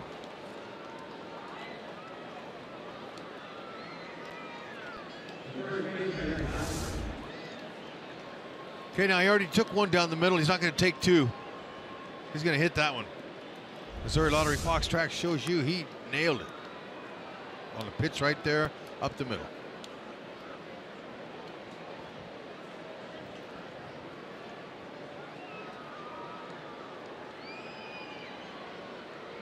That's the 3rd time Melky's had a 3-hit game with the Royals. And now Eric Hosmer, he's been on twice. Dylan G pitched him very carefully, and Hosmer didn't take the bait. He walked twice, and he scored on Mike Moustakas' 3-run home run.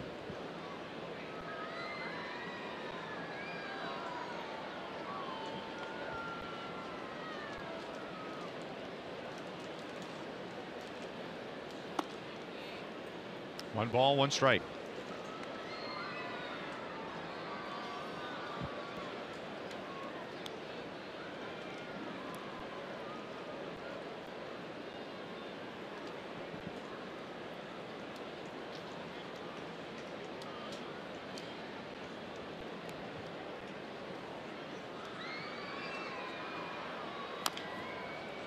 That pitch was down, and Duffy's hoping for a ground ball and a double play, but Hosmer fouls it away. Haas didn't want to do that. He knows about pulling. But the off-speed pitch got him out ahead. It's a curve.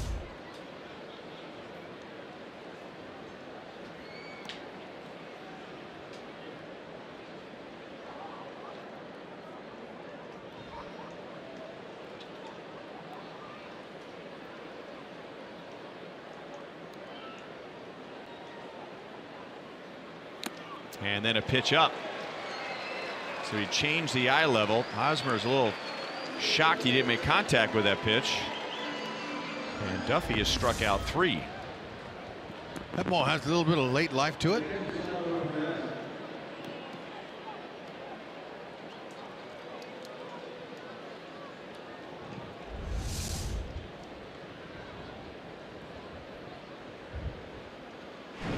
Salvi is 0 for 2 tonight. .322 average, 16 home runs against the Minnesota Twins. Ball 1 low. Our sprint trivia question: name the top 5 all-time home run leaders against the Minnesota Twins. As Royals or anybody? Anybody. Tony Oliva. Tony Oliva had 0 home runs against the Minnesota Twins in his career. I misread the question. Sorry. So that eliminates Kirby Puckett and Kent Herbeck. There you go. Torrey Hunter. Oh, no, Torrey Hunter ended up playing some games against the Twins. Well, the Royals leader all time is Alex Gordon. Is Alex Gordon on the list? He is not.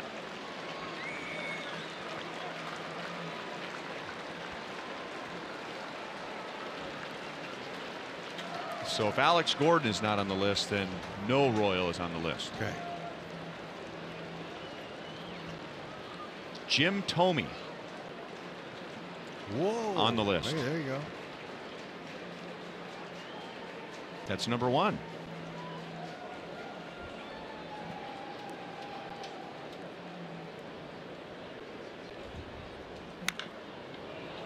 Well, if we were judging by height, that might be a home run.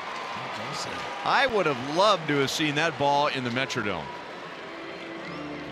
That might have disappeared into one of those Teflon holes, never to be seen again. But it's just a pop out and 2 down in the 5th inning.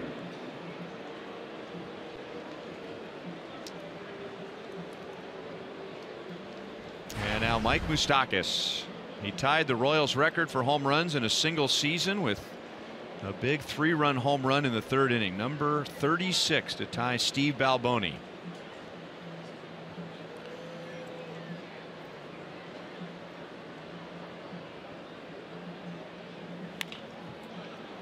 And now Dozier to the hole on the right side. So the Royals get a leadoff single, but Duffy pitches a scoreless 5th.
Royals go to Detroit, and the next homestand begins on Thursday, which will be a Gordo Nation.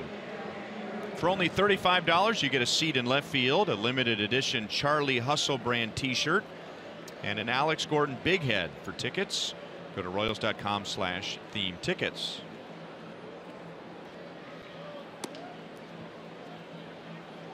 Zach Granite, number 9 hitter, grounded out to Hamill in the second inning. Granite, Dozier, and Mauer.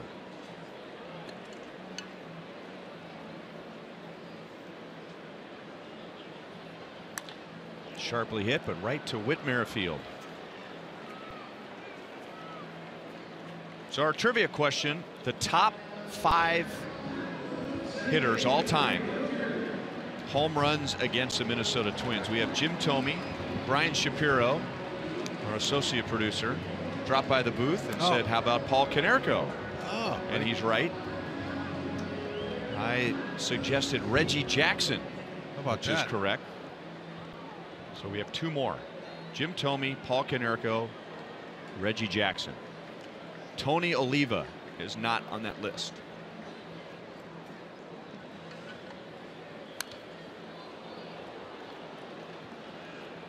Ryan Dozier has doubled, singled, and scored twice.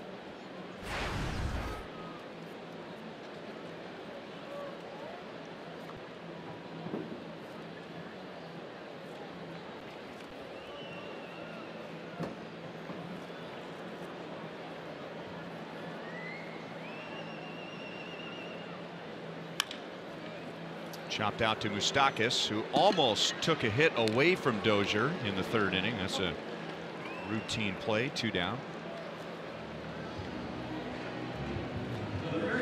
Cal Ripken Jr. Incorrect. Good call right there.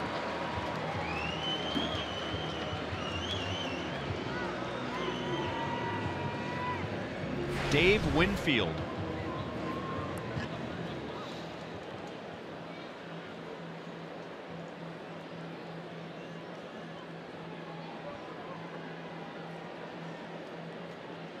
Joe Mauer has lined to center and doubled to left. Rafael Palmeiro. No.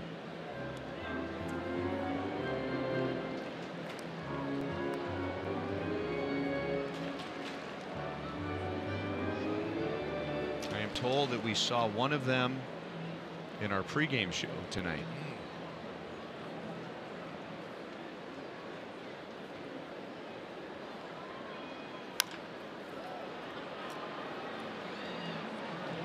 Witt throws out Joe Mauer. Back-to-back 1, 2, 3 innings for Jason Hamill. He has set down the last 8.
They got all 5 in the 3rd inning. As as we continue our trivia question here. Okay. Of all the players in the history of baseball, the top 5 home run hitters against the Minnesota Twins, we have Jim Thome, Paul Konerko, Reggie Jackson. Hud came up with during the break. Frank Thomas. Frank Thomas, the big hurt, correct. And then I said Alex Rodriguez. Hey, and Rod. there you go. Ding, ding, ding.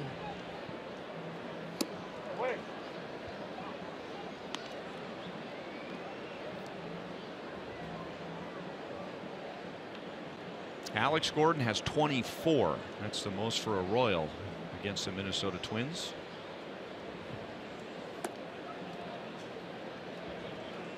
Jorge Bonifacio will lead off our Sonic Slam inning. Our contestant is Bryce Carr from Spring Hill. If the Royals hit a home run out of the park in this inning, Bryce wins $200. A grand slam out of the park, and Bryce wins $25 grand from Sonic and the Royals. It is 3-0 on Bonifacio, who has walked already, and he has struck out. The Royals already have a big home run tonight in more ways than one. A big home run in this game. Mike Moustakas hit a 3-run shot in the 3rd, and big because it was his 36th to tie the Royals' single season record. Bonifacio has 16 this year. That's 7th most all time by a Royals rookie. It was a frozen rope. Moose's shot. 3-2. Brandon Moss is on deck. He'll be followed by Alcides Escobar.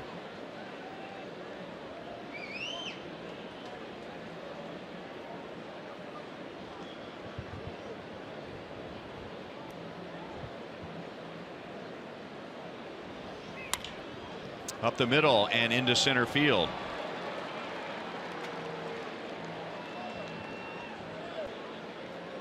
Bonifacio's on to begin the 6th inning. Speaking of that Mike Moustakas home run, if you didn't see it back in the 3rd inning, cricket gives us something to smile about. 108 exit velocity off the barrel on the line.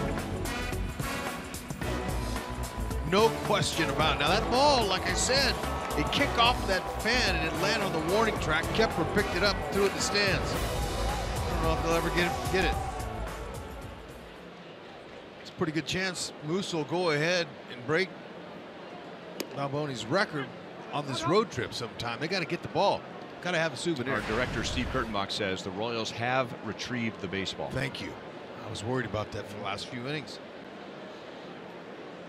I could tell you were quite distressed. Yeah, I was bummed. That's a keepsake.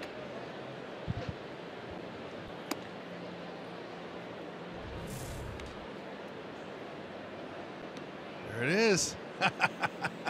They got it.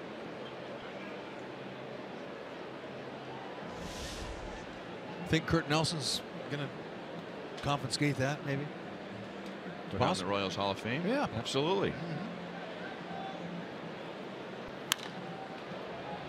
At least for now, but I think number 37 will probably have a more prominent space.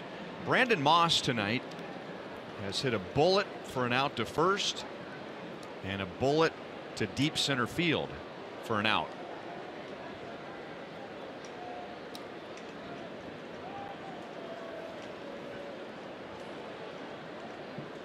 Including tonight, Mike Moustakas has 30 games to break the record.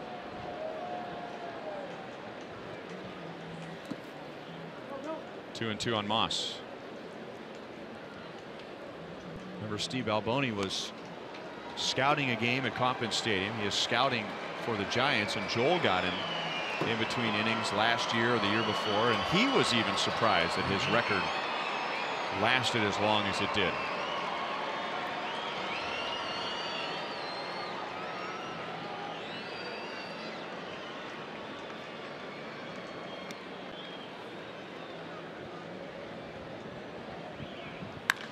Moss, a jolt into right center field and gone into the flowers. Well, he was right on Dylan G in the 2nd inning. He was right on Tyler Duffy in the 3rd. This time he got a little more elevation, and the Royals lead 7-3 in the 6th inning. And congratulations to Bryce Carr from Spring Hill. That home run was worth $200. Man, you called it. He's been on the ball today. I mean, you know, he's a streaky hitter. When he gets on a ball, it's leaving. When he hits it like that, I mean, there's no chance it's coming back. On the line. I thought Moose's line drive could have hung a week's worth of Goldie's laundry. This is at least 2 weeks worth of Goldberg's laundry there. That ball was not walking. So a sonic slam for Brandon Moss, and the biggest lead of the night for the Royals.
Two home runs. Mike Moustakas in the 3rd, Brandon Moss in the 6th, and now Ryan Presley is a Chevy call to the bullpen. So in 5 innings and 2 hitters, Paul Molitor is using his 2nd reliever tonight. He is. Similar stuff as the previous pitcher, Tyler Duffy. Escobar got underneath it. Hits it into the corner. Rosario makes the catch. Keeps his feet in bounds. 1 out. 1st down, Minnesota.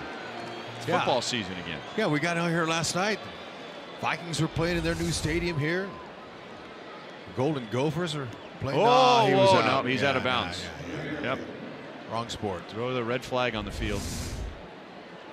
After further review, there was a lot of the receivers. He's out. Presley, low to mid-90s, fastball, slider, curve.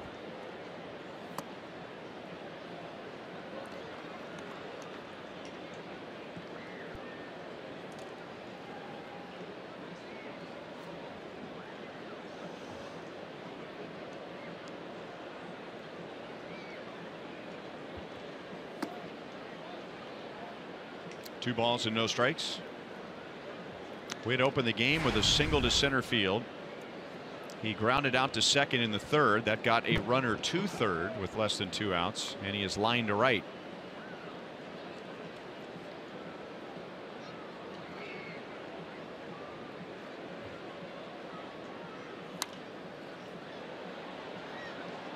.97 miles an hour fouled away.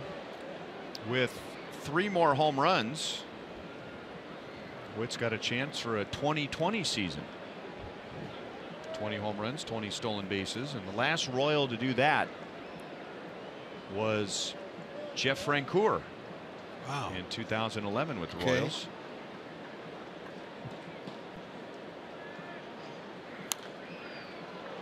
I believe he can do it. There's plenty of time. He can get in the groove. He could hit 3 in a week, maybe more.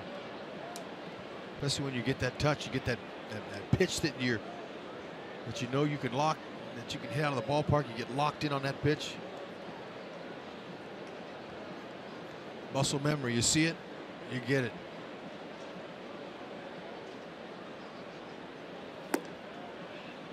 Three and two.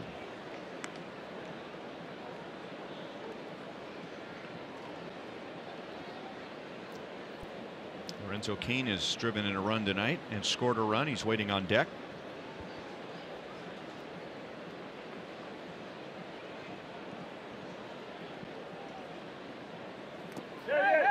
Did he go? Yes. 2 down in the 6th inning. MLB.TV Premium is the #1 live streaming sports service. Watch every out-of-market game live at home, in the office, or on the go. Blackout restrictions do apply. Visit MLB.TV for details.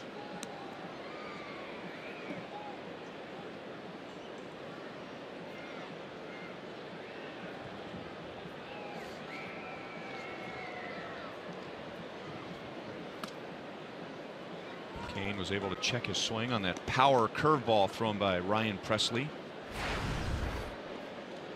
The home run for Brandon Moss was the 69th home run allowed by the Minnesota bullpen.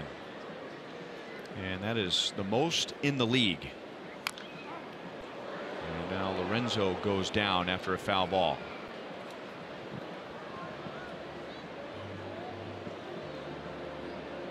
And is still down.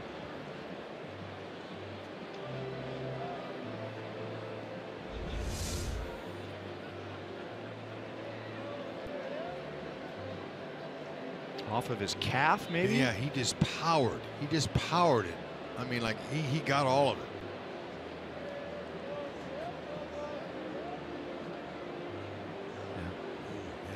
Yeah. I was missed the shin.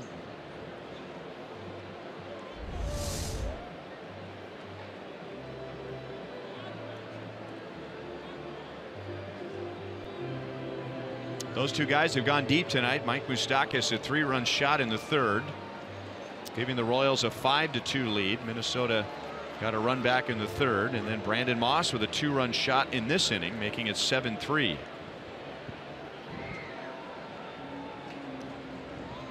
So the Royals are 5 away from tying the record from 1987.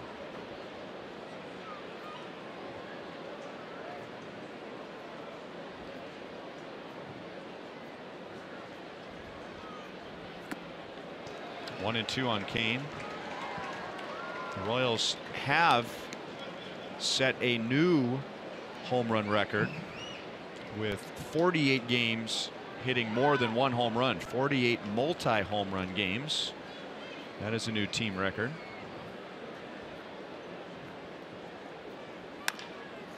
Back to the middle. Presley tried to grab it with his bare hand, and it's a good thing he did because Dozier was right there. So Jason Hamill has a 4-run lead as he takes the mound in the bottom of the 6th.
Two big home runs for the Royals. 7-3 KC as Jason Hammel gets ready for the bottom of the 6th.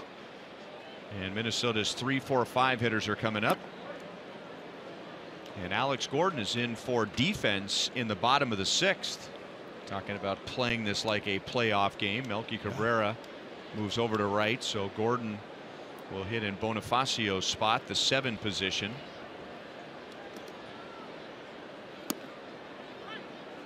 And now Polanco takes a strike. He had a 2-run home run in the first inning and then drove in a run with a sac fly in the 3rd. He has driven in all 3 of Minnesota's runs.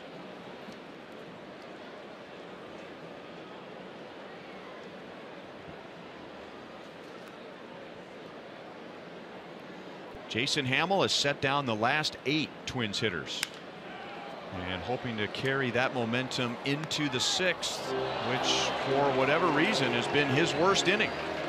Inning number 6, an 8.15 ERA, and that was the inning that hurt him on Saturday at Cleveland after he retired the first 16 Indians hitters. Cleveland ended up getting 6 hits and 3 home runs in the 6th inning on Saturday. Yeah, you know, it just seems that it rains and pours for him.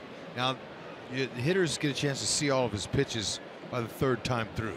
So that's always advantage. Most pitchers will have a higher opponent average the 3rd time through. And very rarely do they go 4 anymore. 4 times through lineup. So this will be good for him.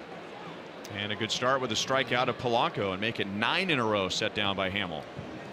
Early in the game, his slider wasn't working.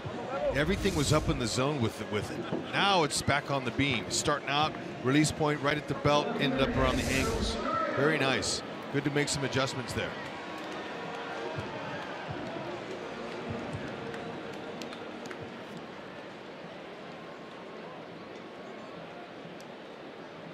Hammel has pitched Eddie Rosario well tonight.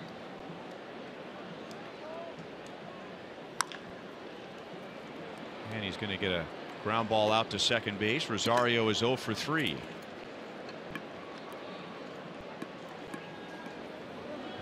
With his struggles at times in the later innings, Jason Hammel has gone 7 innings or longer more than any other Royals pitcher this year. 15 of his 26 starts, he has gone 7 innings or longer.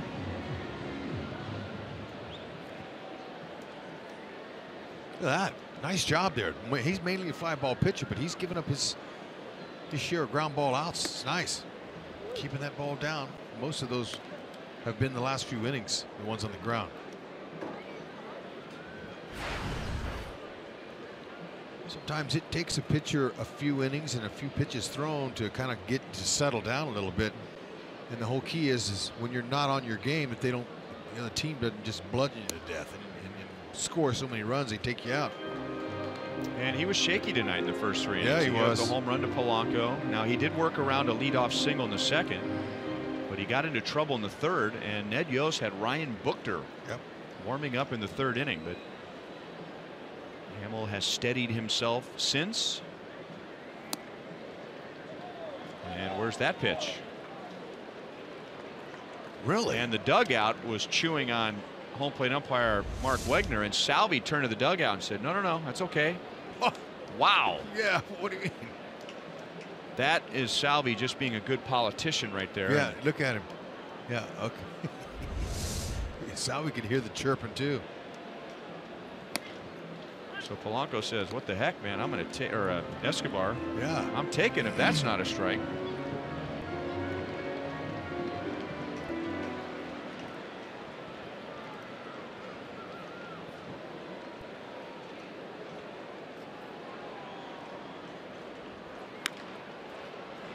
Off the knuckles and caught by Moustakas. 11 in a row set down by Jason Hammel. Nice. Pitching with a big lead, and now he'll talk over the strike zone with Mark Wegner himself.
Royals baseball is brought to you by Menards. Save big money at Menards on all your home improvement needs. And by Academy Sports and Outdoors, for all for less. Jason Hamill has set down 11 in a row after fighting to get through the first 3 innings. His offense has supported him with 7 runs. And now he'll watch as Melky Cabrera, Eric Hosmer, and Salvador Perez come up in the 7th inning against Ryan Presley, who finished off the 6th. And when he's on, that is his out pitch. A power curveball. Melky has 2 doubles, a single. He has driven in a run and he has scored a run.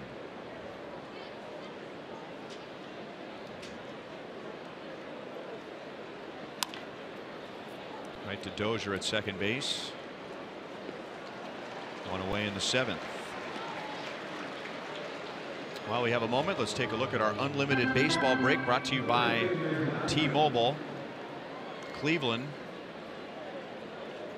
swept another doubleheader today. They have won 9 in a row. Adrian Beltre with the Rangers having a little run after a good August, out at least 4 weeks. And Joe Biagini pitched well at Baltimore tonight. Good.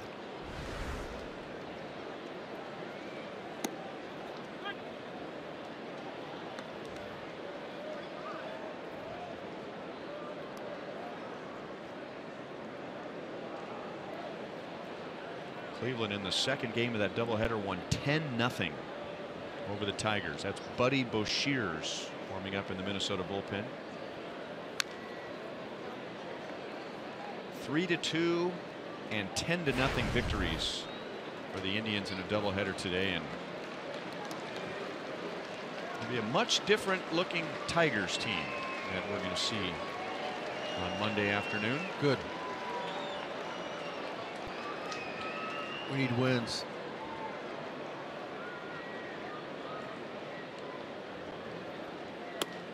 Breaking ball got away. 1 ball and 2 strikes on Hosmer. Dylan G went 2 2/3. He gave up 5. That was in 1 inning. The Royals scored 5 in the 3rd, and then Tyler Duffy went 2 1/3, and he gave up 2.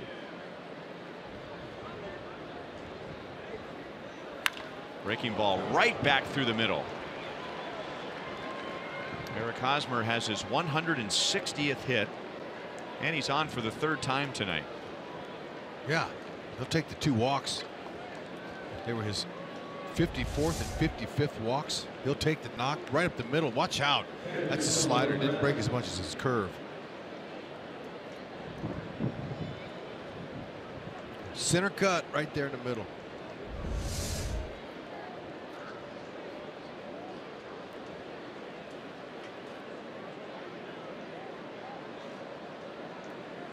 Salvador Perez got tied up with a fastball in on his hands at 97. He was asking if it was a strike, but he probably knew the answer to that question before he asked. Well, Mike Moustakas tied the Royals record with 36 home runs earlier tonight. Salvador Perez is 1 home run away from tying his career high.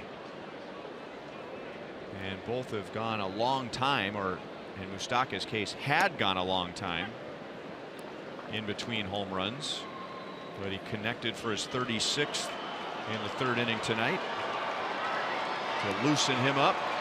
And it's been a while since Salvador Perez has gone deep. It has. Moose could end up leading the American League in home runs this year. He gets on a roll. And let's hope so. That's a lot of runs for the Royals.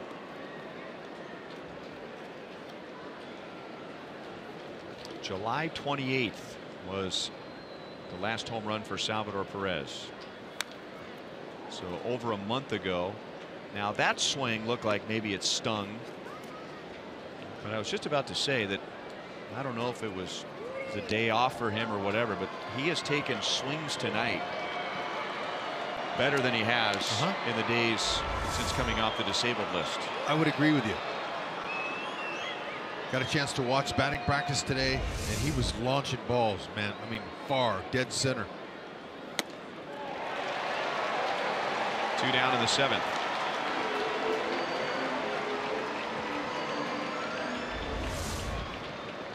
And now Mike Moustakas is coming up, and Paul Molitor is not going to mess around with him. He's going to go get the lefty Boshiers. So Presley sets down 5 of 6, and now Boshiers with Hosmer at first. 2 down. Moustakas coming up.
Looking good, 7-3, top of the 7th here. A couple outs here at Target Field in Minneapolis. 3rd inning, Moose, pitch by pitch will show you. Fastball 2 in a row, right down the middle. He missed him, and then that was out of his zone. This one he spit on. He didn't want this one, and that one either. Dylan G trying to sneak a piece of cheese by him, couldn't do it.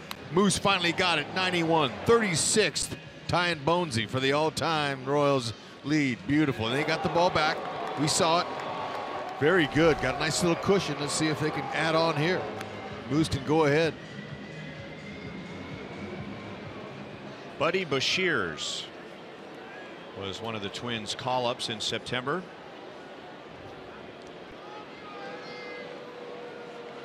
He's had a stint this year. Wasn't all that great. Over a 5 ERA. 87-94 with his heater. Good location, 0-1. He's got a big breaker. Moose knows it. Change up to righties.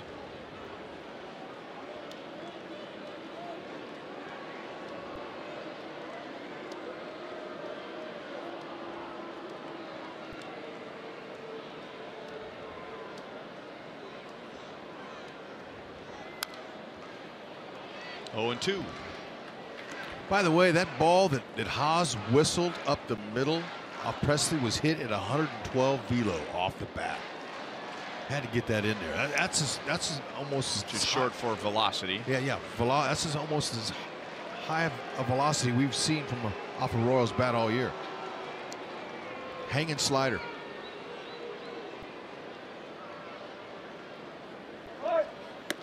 Hosmer's running. He's out, leaving Moustakas at the plate. Stretch time in Minneapolis. The Royals lead 7-3.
on its efforts to help victims of the devastation caused by Hurricane Harvey by visiting youcaring.com/MLB supports.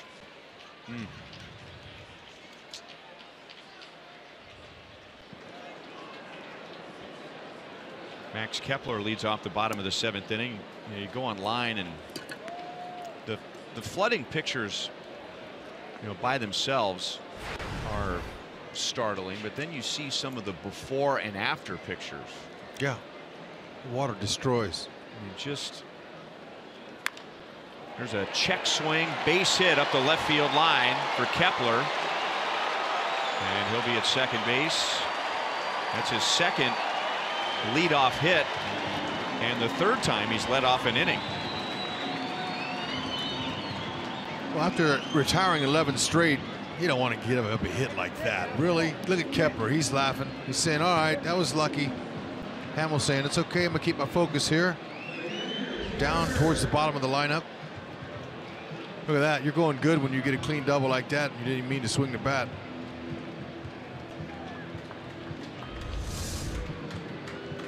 Brandon Maurer has been warming up ever since the Royals were done hitting in the top of the 7th inning.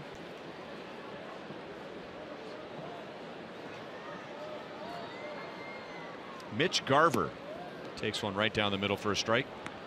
But anyway, there's some areas that we travel through when we go to Houston.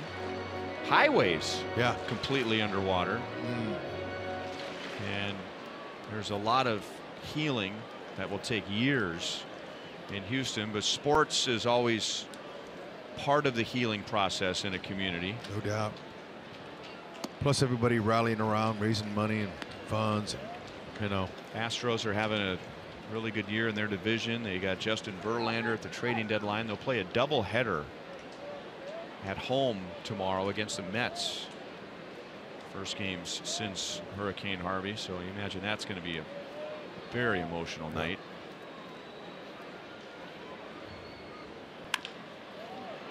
Runner going to try to go to third, but in a 4-run game, Eski's going to take the sure out. Now he might have gone to third on that, but the ball hopped up, gave him a funny hop, and so he did the right thing, get the out. Watch this last hop to him. Okay, it's got some top spin. One. Now watch this hop. Whoop. Kind of came up on him. You got to get an out in that situation, so he did.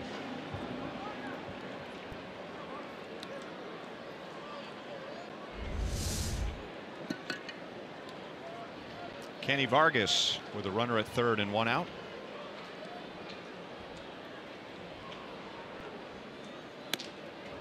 He has not been able to get the ball past Mike Moustakas tonight. He has fouled out to Moustakas, and he's also popped out to Moustakas in fair territory.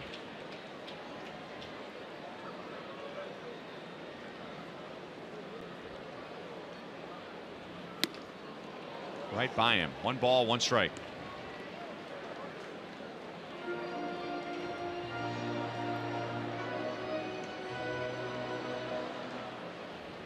.6'5", 290 pounds. Kenny Vargas.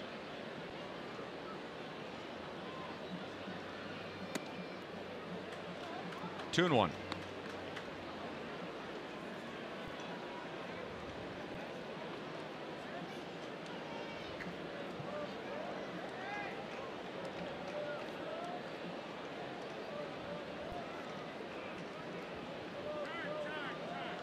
Salvador Perez put down a sign and then thought about it and wants to go through the signs again. Hamill is not allowed to walk, and only 7 over his last 8 starts. That's a bad swing. 2 balls, 2 strikes, and he has not had more than 1 walk in each of those starts. And that's an accomplishment against this team, because the Minnesota Twins as an offense have the 2nd most walks in the American League. That's part of their offense. Yeah. Only the Yankees have walked more times in the league. So 8 starts. Previous 8 starts, 7 walks and no more than 1 in any of those starts. Love it. No walks tonight. It's beautiful. This is get through this inning here and turn it over to the pin. This will be his 97th pitch. And Vargas grounds it into center field. So that makes it a 3-run game. Kepler's leadoff double turns into a run. It is 7-4, and that's the end of the line for Jason Hammel.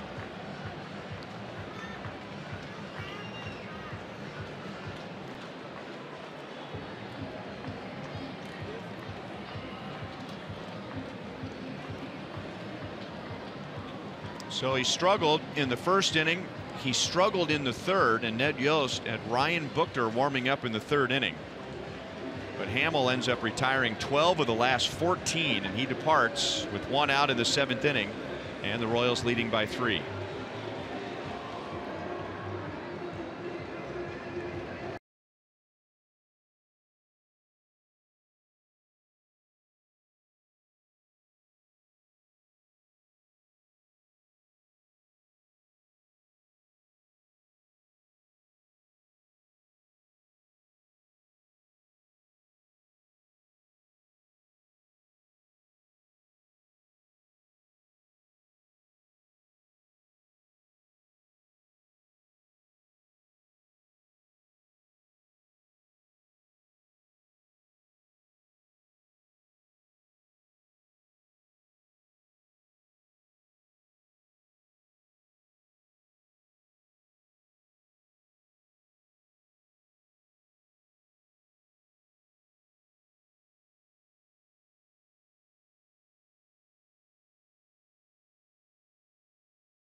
As Brandon Maurer takes over, and this won't go down as a so-called quality start, but considering how he started tonight, Hud, it ended up being a pretty quality start. Yeah, I think it was, especially that he's able to find the strike zone like that and finishing strong like that, retiring 12 of the last 14. That was solid.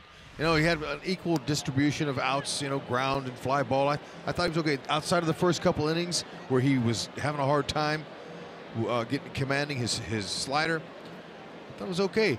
And talking with Dave Island before the game, he said that quality starts, he don't buy into those. They want outs and they want out. They don't care who's quality or not. They want wins. That's what he was telling me today. He goes, I don't buy into the quality start thing. Okay. I said, all right. So you can tell he probably had a meeting with his pitchers today. So I caught him when he came out. So it probably was fresh on his mind. He said he's looking for outs. They're just looking to win games. It's playoffs.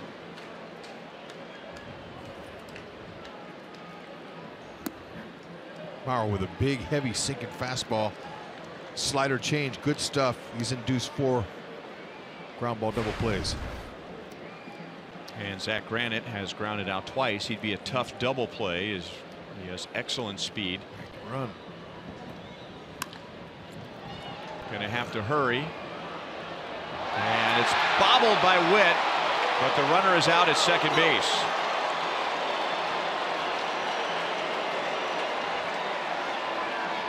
Paul Molitor, he came out of that Twins dugout immediately. I mean, when the ball wasn't even, when it bounced off of Whitley's glove, he came out immediately, and he's questioning that.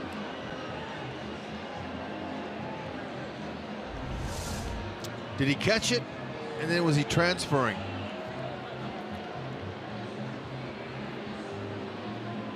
Yeah.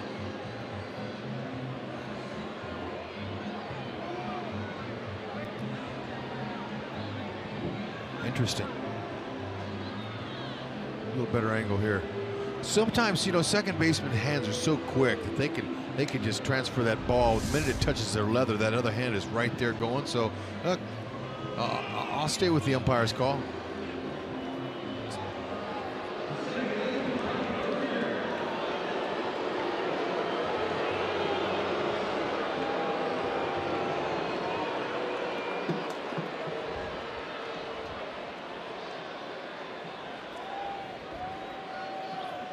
So that's a big out because Brian Dozier, with his 26 home runs, all he can do here is make it a one-run game as opposed to being the tying run.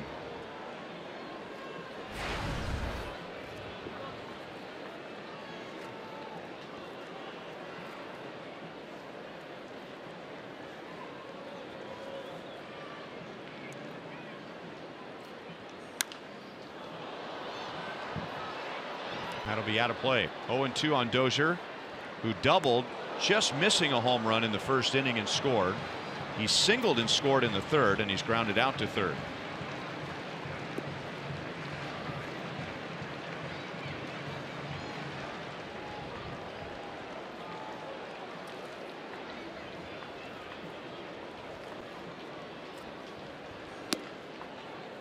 One and two.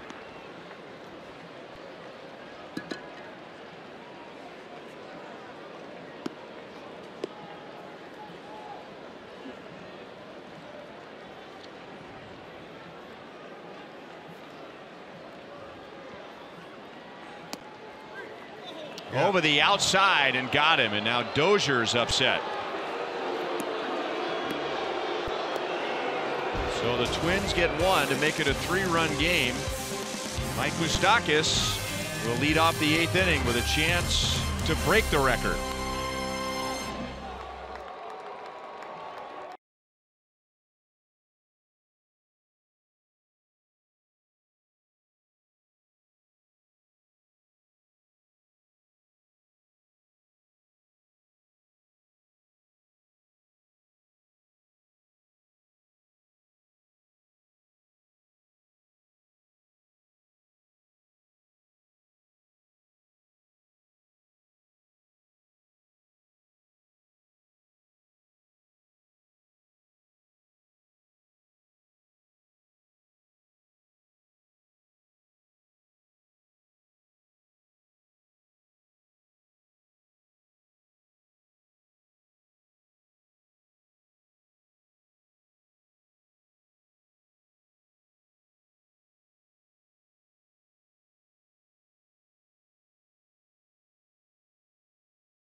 Home run by Mike Moustakas with 2 down in the 3rd inning. That's our Honda play of the game. And it should be. That ball was just short, compact. I mean, the swing got get the back side of the ball. It didn't even get the underside. That ball was just squared up beautifully. 108 exit velocity. All the good stuff.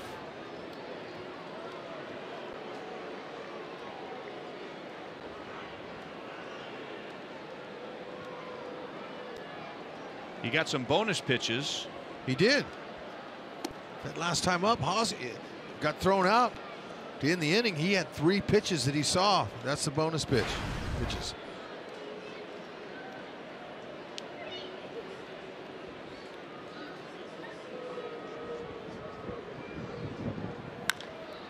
Hits it to the opposite field. And Rosario back onto the track. 1 down in the 8th inning.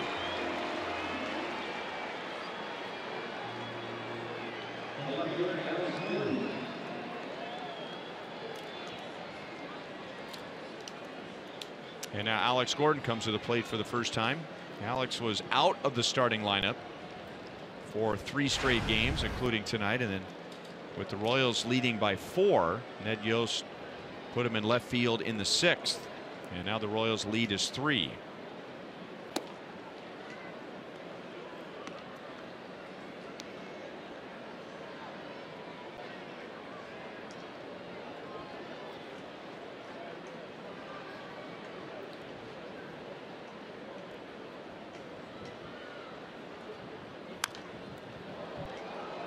One and one.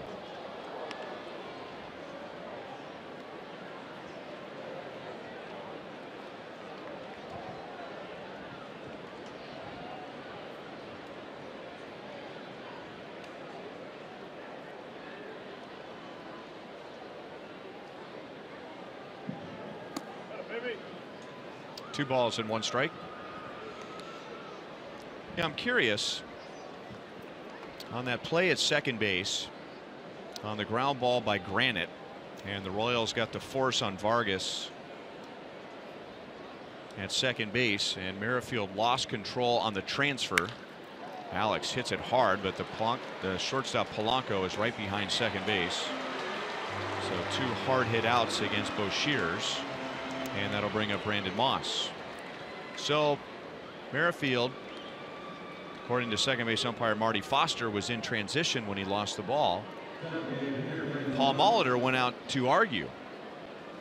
Now that's reviewable, and we haven't been able to find an angle that is conclusive one way or the other.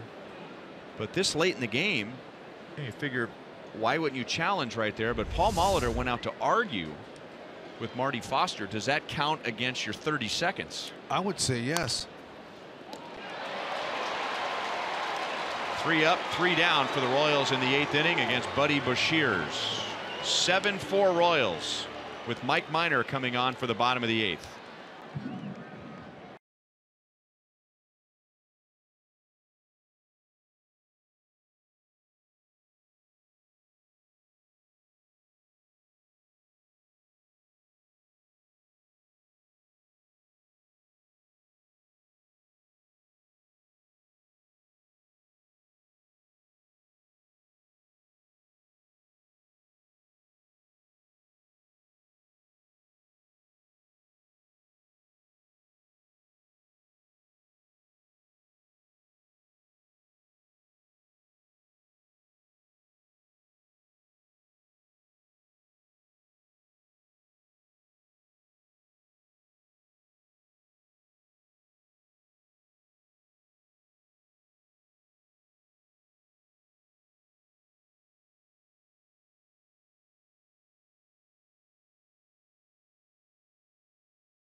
Early 2-0, but they got 5 in the 3rd and 2 in the 6th and carry a 7-4 lead into the bottom of the 8th. Tomorrow coverage begins at 5:30 here on Fox Sports Kansas City, and then at 6:10 it's Onelki Garcia will make the start for the Royals. Kyle Gibson for Minnesota, then Ian Kennedy and Irvin Santana on Sunday. So Onelki will be on the mound. We assume Melky will be in the field. I could see the headlines. And the only question is, during the next homestand, are we going to have the Onelki men fan club? We might, if Onelki can deal, if he can go 5 strong, 6 strong innings, we could. Mauer is 1 for 3 with a double, which helped set up Minnesota's third run in the third. Minor will get Mauer, Polanco, and Rosario. So left-hand batter, switch hitter, left-hand batter in the bottom of the 8th. Minor's got a strong fastball. We've seen him top 97. Slider change.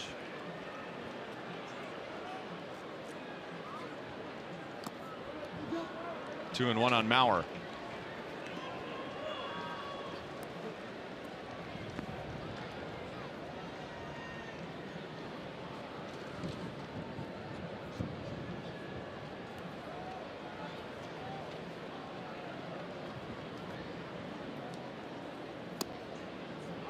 A little bit outside, 3-1. Good spot, just missed.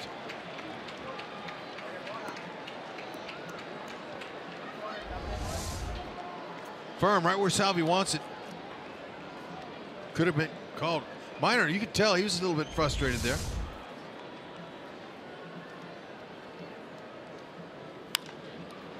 Got it in on him. 3-2. Mauer's asking if that was a strike.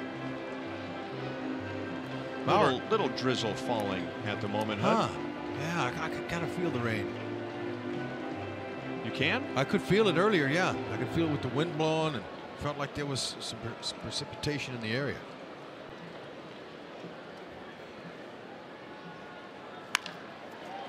Right to Escobar. 1 away.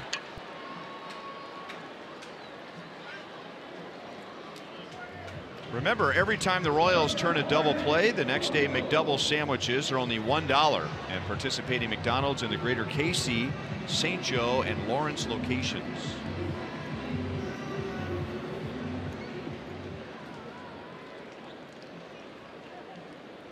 And now Polanco will move over to the right side.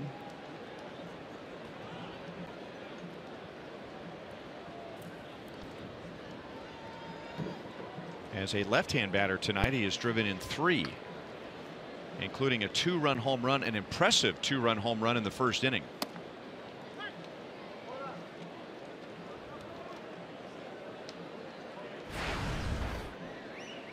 Wegner, the home plate umpire, he gave Minor that corner right there.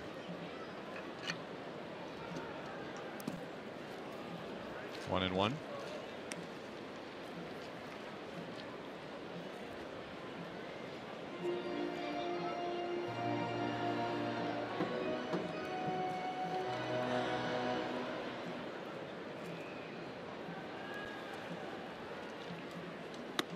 Look out. 2-1. Good setup pitch for a changeup. Maybe coming. We'll see. Look at that. He's been good. Lefties haven't touched him very much. Righties good. 240 under 250.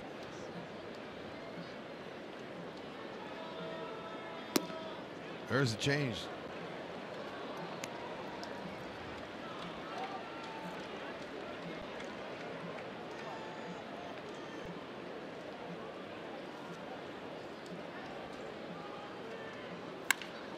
Back through the middle.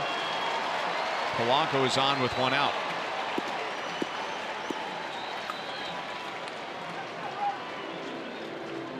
He knew that was coming. Minor did a good job of hitting the corners on him, and then he got to where he had to throw him a strike. Short, compact swing.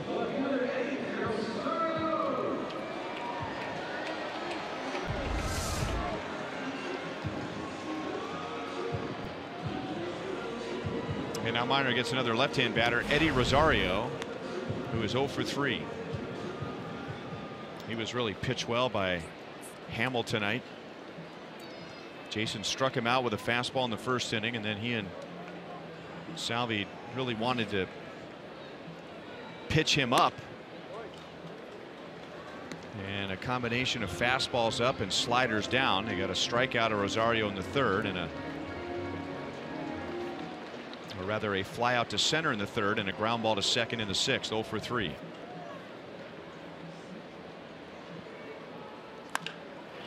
Now to Merrifield. 2 down, and Polanco goes to second.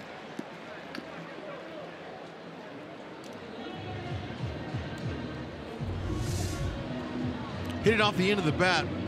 If he barrels that gets into the right field. There's a little mini rally going here, but then Whitley did the right thing. Just take the out in front of you there.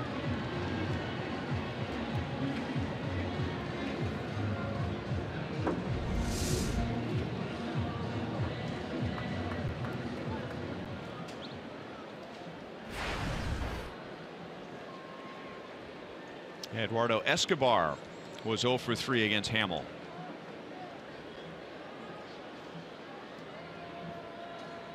He'll bat right-handed for the first time tonight, and a fastball is just a little bit inside, ball 1.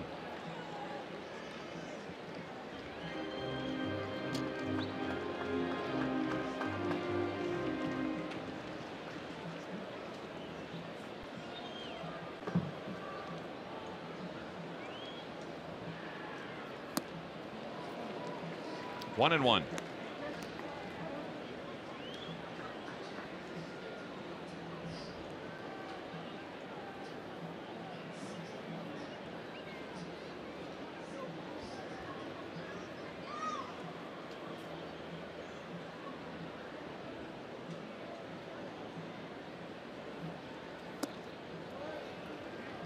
Two and one.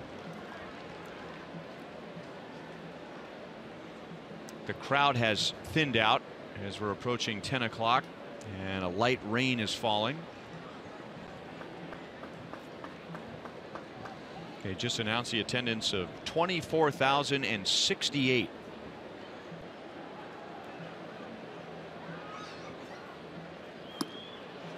Changeup.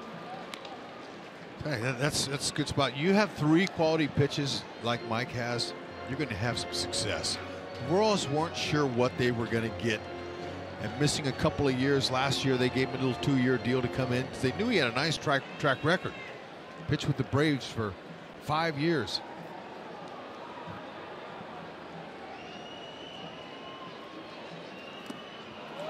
Skips away from Salvi.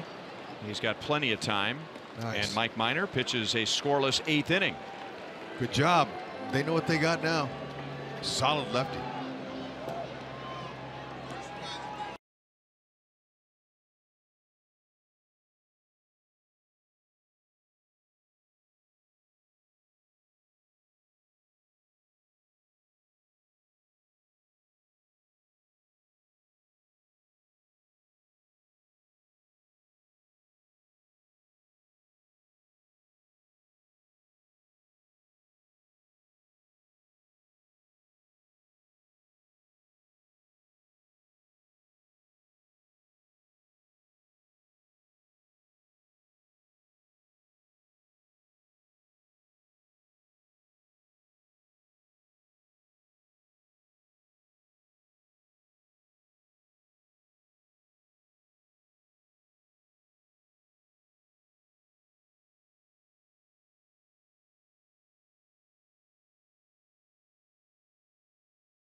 Escobar will be leading off an inning for the 3rd time tonight.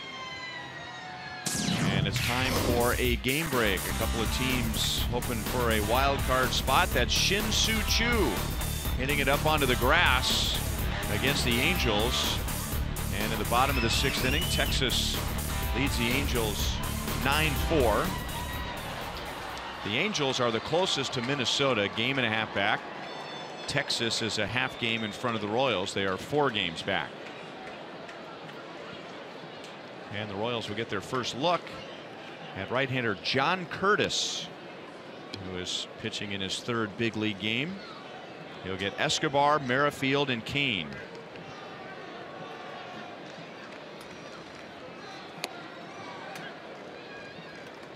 Curtis, 6'4", 205.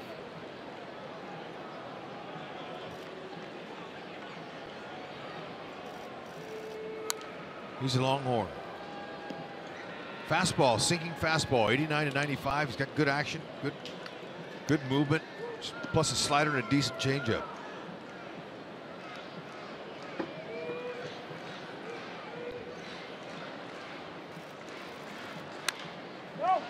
That'll be out of play. Neil Allen, their pitching coach, was telling me about this guy before the game that, you know, he has back into the pin stuff. You like him. He's telling me how he likes his movement. He's got velo. Ooh, man, that's a great. About that. That's the ultimate booty knock right there. It is. Had some pretty good hand-eye coordination just to make contact with that pitch. Yeah, looks like his slider. Look at the backside fall out. Wow, that's nice. He's able to get that hit to a nice fall. little tennis stroke. Yeah, there. it was. This is a little leg bend right there. Very nice. Nicely done. He's able to reach out one-handed that. There you go, Husky.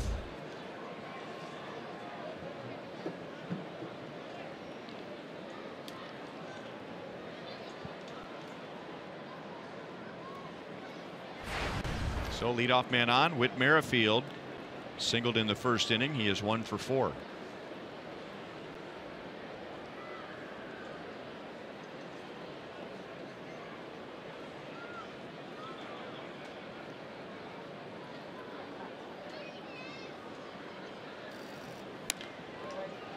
And on his knuckles.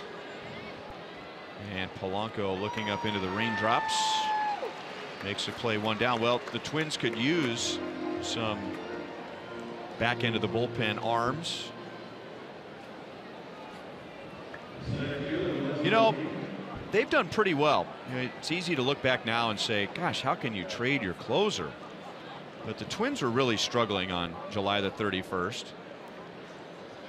But since they traded Brandon Kinsler to the Nationals, bullpen ERA 3.46, 8 out of 11 in save opportunities. Yep. So the guys that remained after Kinsler was traded away have held their own.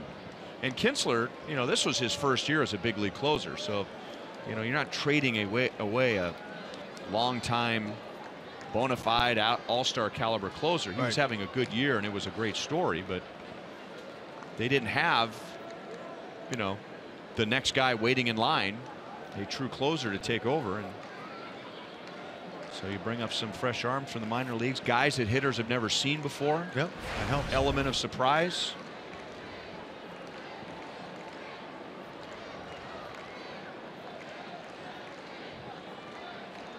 Lorenzo Cain is 1 for 4.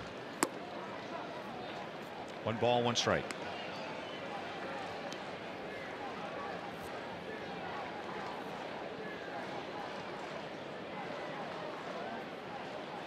The Twins all-time saves leader Joe Nathan was honored before the game tonight.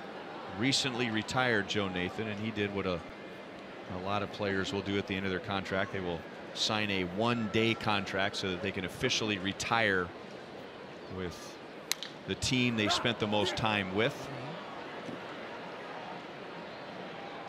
Kepler brings it down in right field. 2 outs in the 9th inning. Remember, if you can't catch a game on TV, you can stream games live on your mobile device. Download the Fox Sports Go app, log in, and stream the Royals.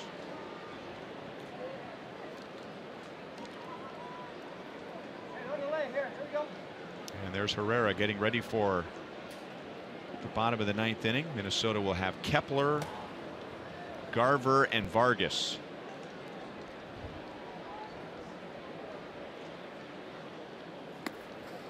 Melky was fooled by that first pitch slider.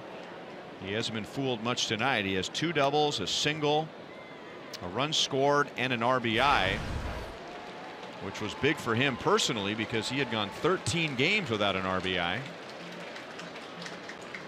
which is the 2nd longest drought of his career. And that is his 4th hit of the game. That'll move Escobar into scoring position. The Royals have 2 on with 2 out.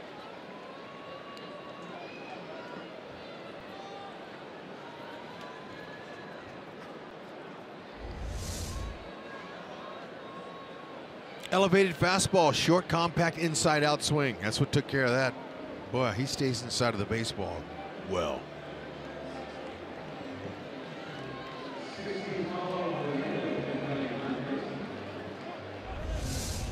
And Paulo Orlando, good to see him back with the Royals. He will run for Melky Cabrera and finish the game, we hope, in right field tonight. So Melky is congratulated for his 4 hits. And now the Royals have Escobar at second, Orlando at first.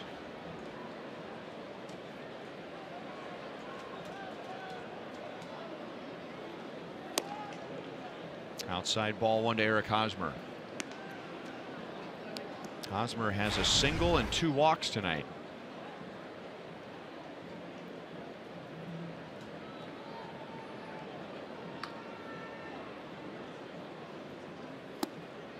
Way inside, 2-0. Paulo Orlando was the Royals' regular right fielder when the season began. With the injury to Jorge Soler, we all expected him to be the Royals' right fielder after the trade with the Cubs, and Paulo just did not get off to a good start at the big league level. And the Royals, while they love his energy, they love his speed, they love his defense, they just felt like he was pressing at the plate and needed to go down to the minor leagues and hit the reset button, and that's when he fouled a ball off of his shin and broke his leg. Yeah, but you know, if he had a redo, he would have done it differently offensively. He was trying to pull everything. He wasn't a pull hitter last year at all, and he had all the success up the middle. And he was trying to pull. That's part of pressing. He was pressing. He was trying to pull. You know, he felt like he was a little bit desperate. And he told me that he was he lost his game offensively. Ooh. Yeah, wicked rip by Hosmer. This kid John Curtis, he's up in the strike zone. That fastball is going to get hurt.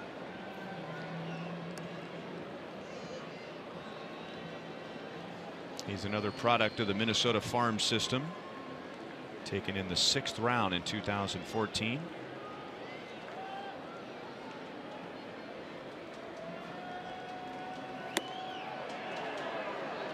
Full count.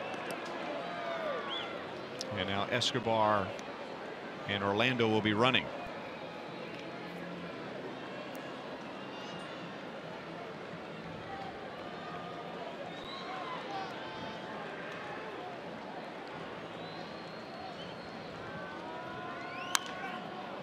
We'll do it again.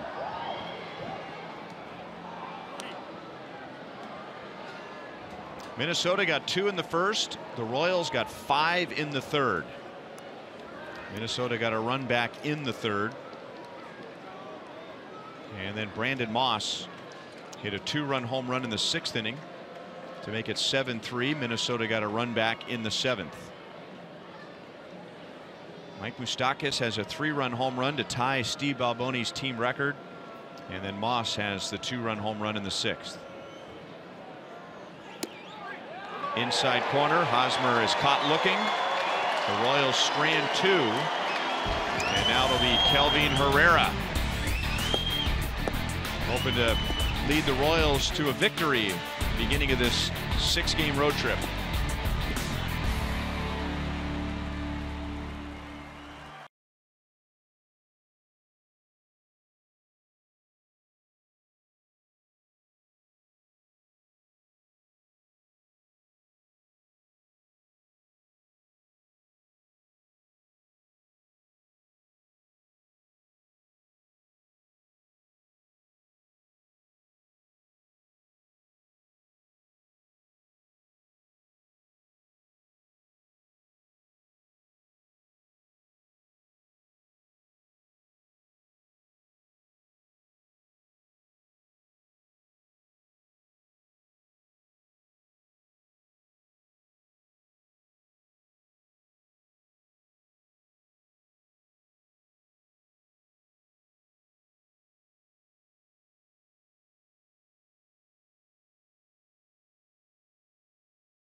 here in Minnesota in the 9th inning. Coming up after the game on Boulevard Royals Live, Joel Goldberg, Royals Hall of Famer Jeff Montgomery, and of course we will be talking about Mike Moustakas. Bye-bye Balboni.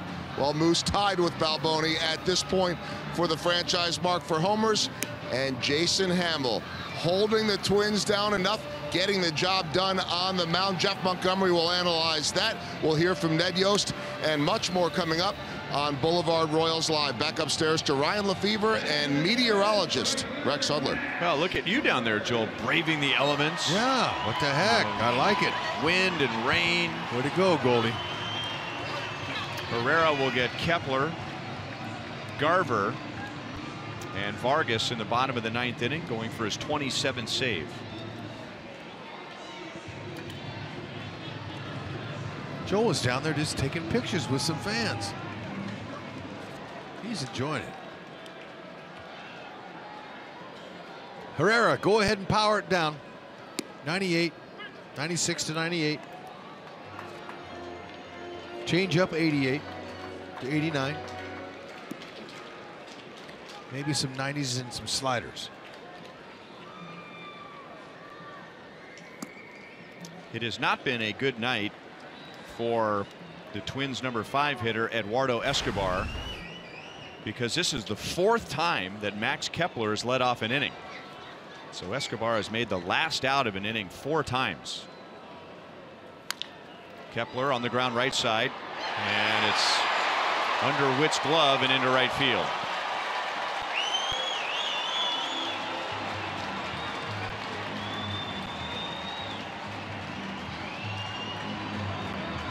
Yep. Whitley will tell you that he could have made that play. You can see the drops, it's moist, but the ball sometimes in that lip there between the dirt and the grass, it messes with you. But he just missed it.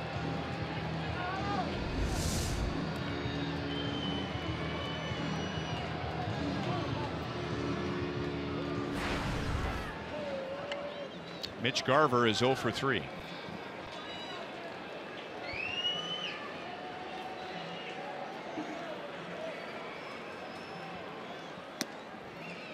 '98 with the fastball from Herrera. Joel was talking about Jason Hamill, who wobbled in the 1st inning, wobbled in the 3rd, and Ned Yost had Ryan Buchter warming up in the 3rd inning, and then Hamill, beginning at the end of the 3rd inning, was outstanding up until the 7th.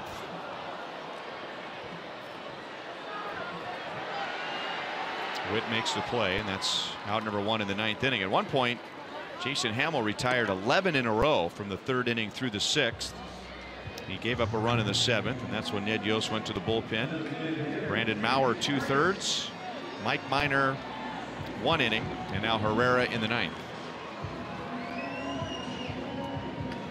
Drone, they need that pitching. They got to have it, especially quality starting pitching. So a rematch here between Herrera and Vargas. Remember, we were talking about the game May 19th. Now that was a 1-run game. Herrera came on for a save. It was a long game. It was a cold game, and Vargas, as a pinch hitter, hit a home run to tie it, and then Minnesota went on to win it in extra innings. The best Vargas can do here is make it a 1-run game. And Herrera was beaten by his changeup, and I'll bet Vargas doesn't see a changeup at all in this at bat. No, he remembers. So does Herrera. Especially after that last swing, he was late on that fastball by quite a bit. Another chance for Witt. 2 down, and Kepler moves up to second base.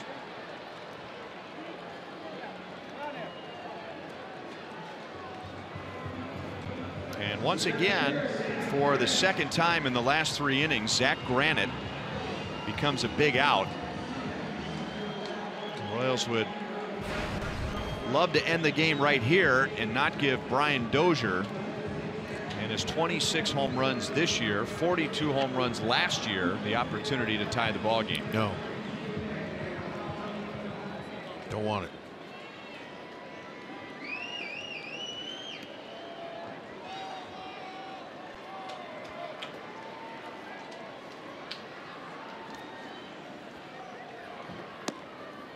Fastball over the outside for strike one. Minnesota has won 4 straight. They have won 7 straight home games. The Royals have lost 6 of 7.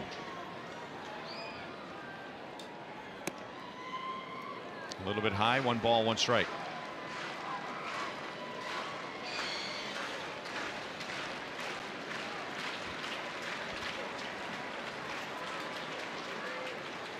Even winning 7 home games in a row, Minnesota still has a losing record here. All that surprising success this season, and they have a losing record at home.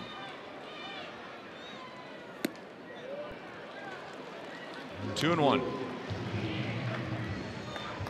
Those last 2 have just missed.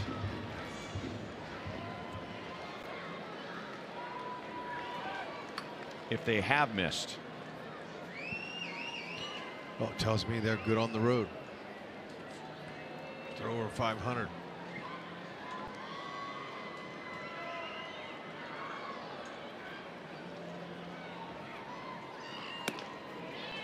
Three and one.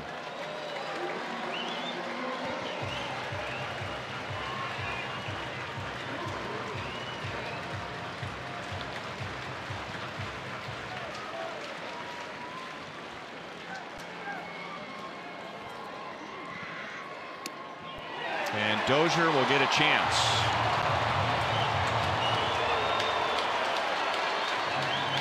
So a walk and an error gives Brian Dozier a chance to come to the plate representing the tying run.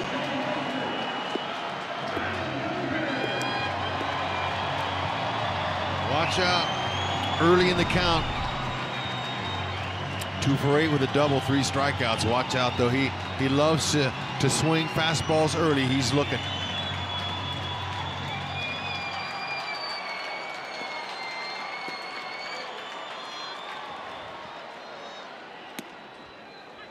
Right at him at 98 miles an hour. Now Salvi wants to go out and have a little chat.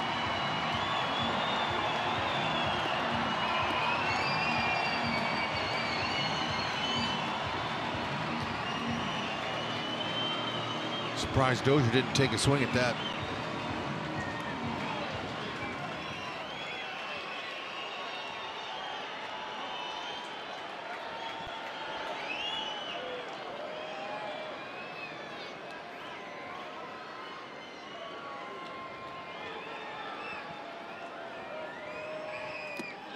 And he hit him.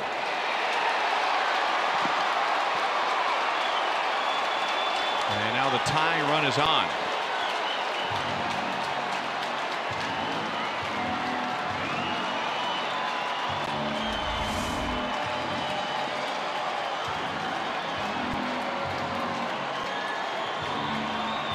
I mean, if it got him, it just barely nicked him. 3 base runners without a base hit. Not good.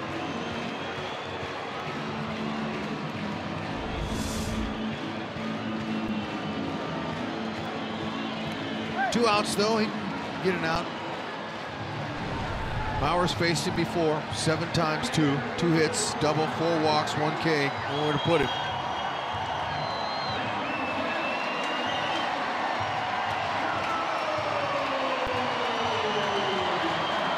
And Paul Molitor puts one of the fastest players in the game at first base, Byron Buxton, representing the tying run. Well, you go from 26 home runs at the plate to 6 home runs at the plate.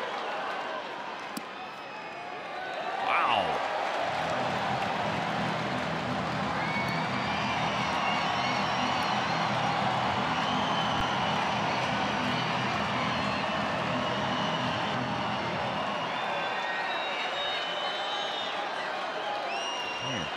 Tight strike zone.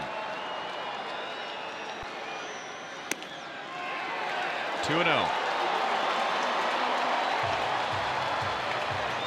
I remember Herrera went through this a couple of homestands ago in a game against Colorado where he suddenly lost his control in the middle of an inning and then had some tightness in his wrist and had to be bailed out by Scott Alexander. Yep. And he has walked a batter and hit a batter with 2 outs in this inning. The difference between tonight and that night is that Herrera's velocity was down.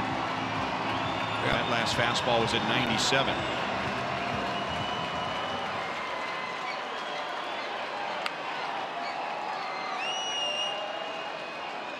An error, a walk, and a hit batter has loaded the bases in the 9th inning. And now ground ball, base hit into center field. And the tying run is at third with 2 down.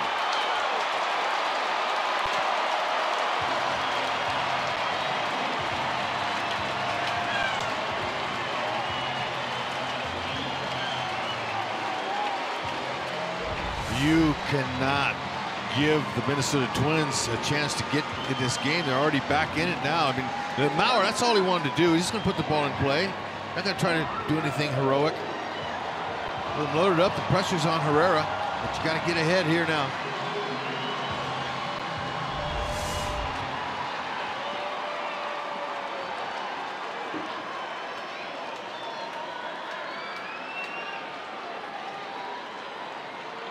Jorge Polanco. He is already driven in 3.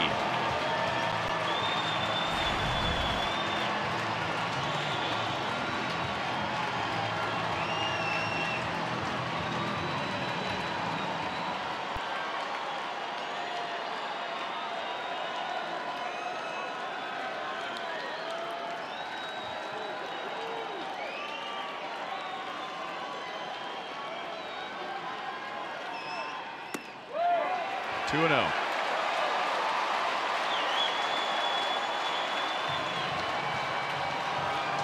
And Salvador Perez again points to the Royals dugout. Nobody is coming out, but I thought I saw Salvi on his way out look to the Royals dugout in motion with his glove.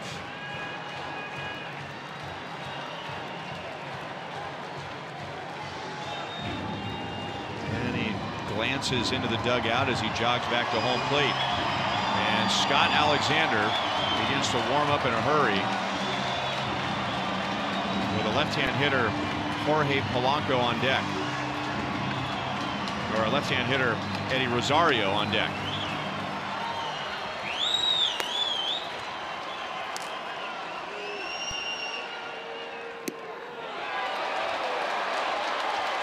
Three and 0. Minnesota has 4 base runners in this inning on 1 hit.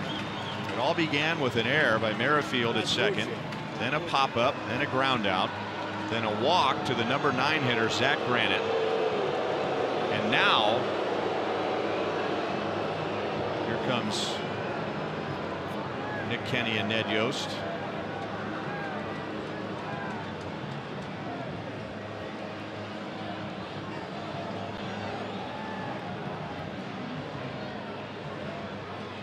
And Ned's going to go to the bullpen again.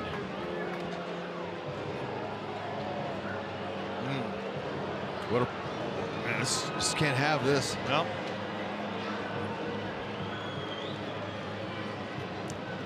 Almost the exact same situation as it was against Colorado. Yep. So Scott Alexander will inherit a 3-0 count.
As a game on August the 22nd, Kelvin Herrera coming on, losing his control in the 9th inning, coming out because of an injury, and then Scott Alexander coming in with the count 2-0 and ended up getting a ground ball to pick up his first major league save with 2 on, 2 out, or rather the bases loaded and 2 out, and the count 2-0. I think that was Pat Valleca, and Alexander got the ground ball. Well, tonight the tying run is at third, the winning run is at first, and he inherits a 3-0 count against Jorge Polanco.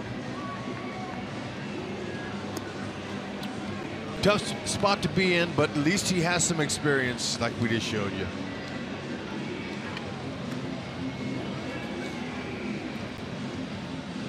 Get the sinker working. There's 2 outs. Definitely another NS nervous save. 3-0 count.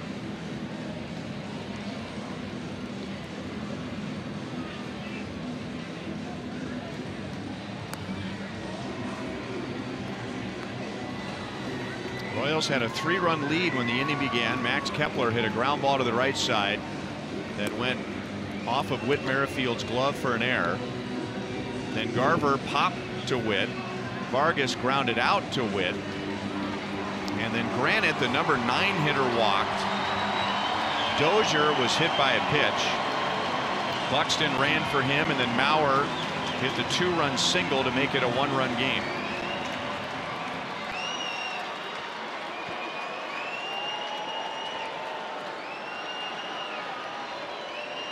That walk to Granite really set the inning up, and it's the first walk given up by a Royals pitcher all night, and that's saying something because the Minnesota Twins had the 2nd most walks in the American League.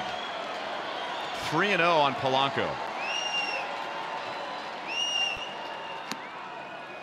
In for a strike. So if the trend continues, he'll get a ground ball to Alcides Escobar right here. Right here.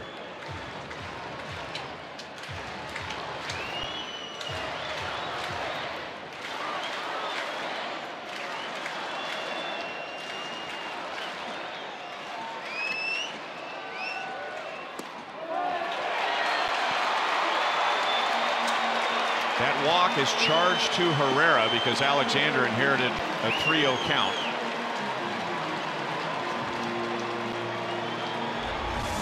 Check out the hard sinker. Hadn't been a strike all night. I don't think he's going to give him one now. So officially, this is Alexander's first batter.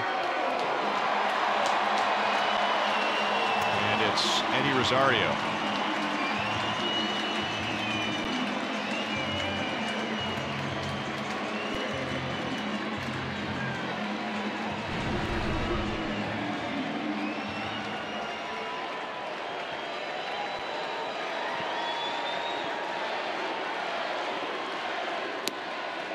Looks at a fastball for a strike. Just keep the sinker down. Hope he hits it at somebody. That's what Alexander does. He likes to pitch to contact. Minnesota has 5 base runners and only 1 hit in this inning. 0-2. Now he'll pull out a slider every so often. Alexander will. This might be the time for it.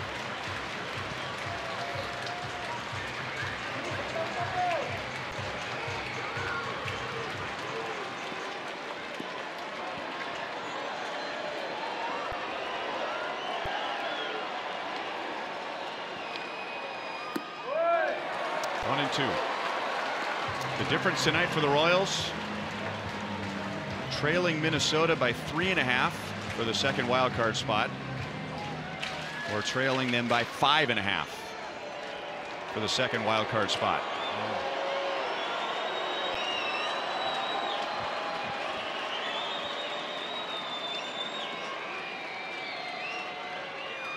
Got him.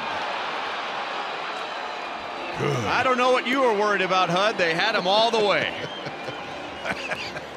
Way to go, Scotty boy. That was outstanding.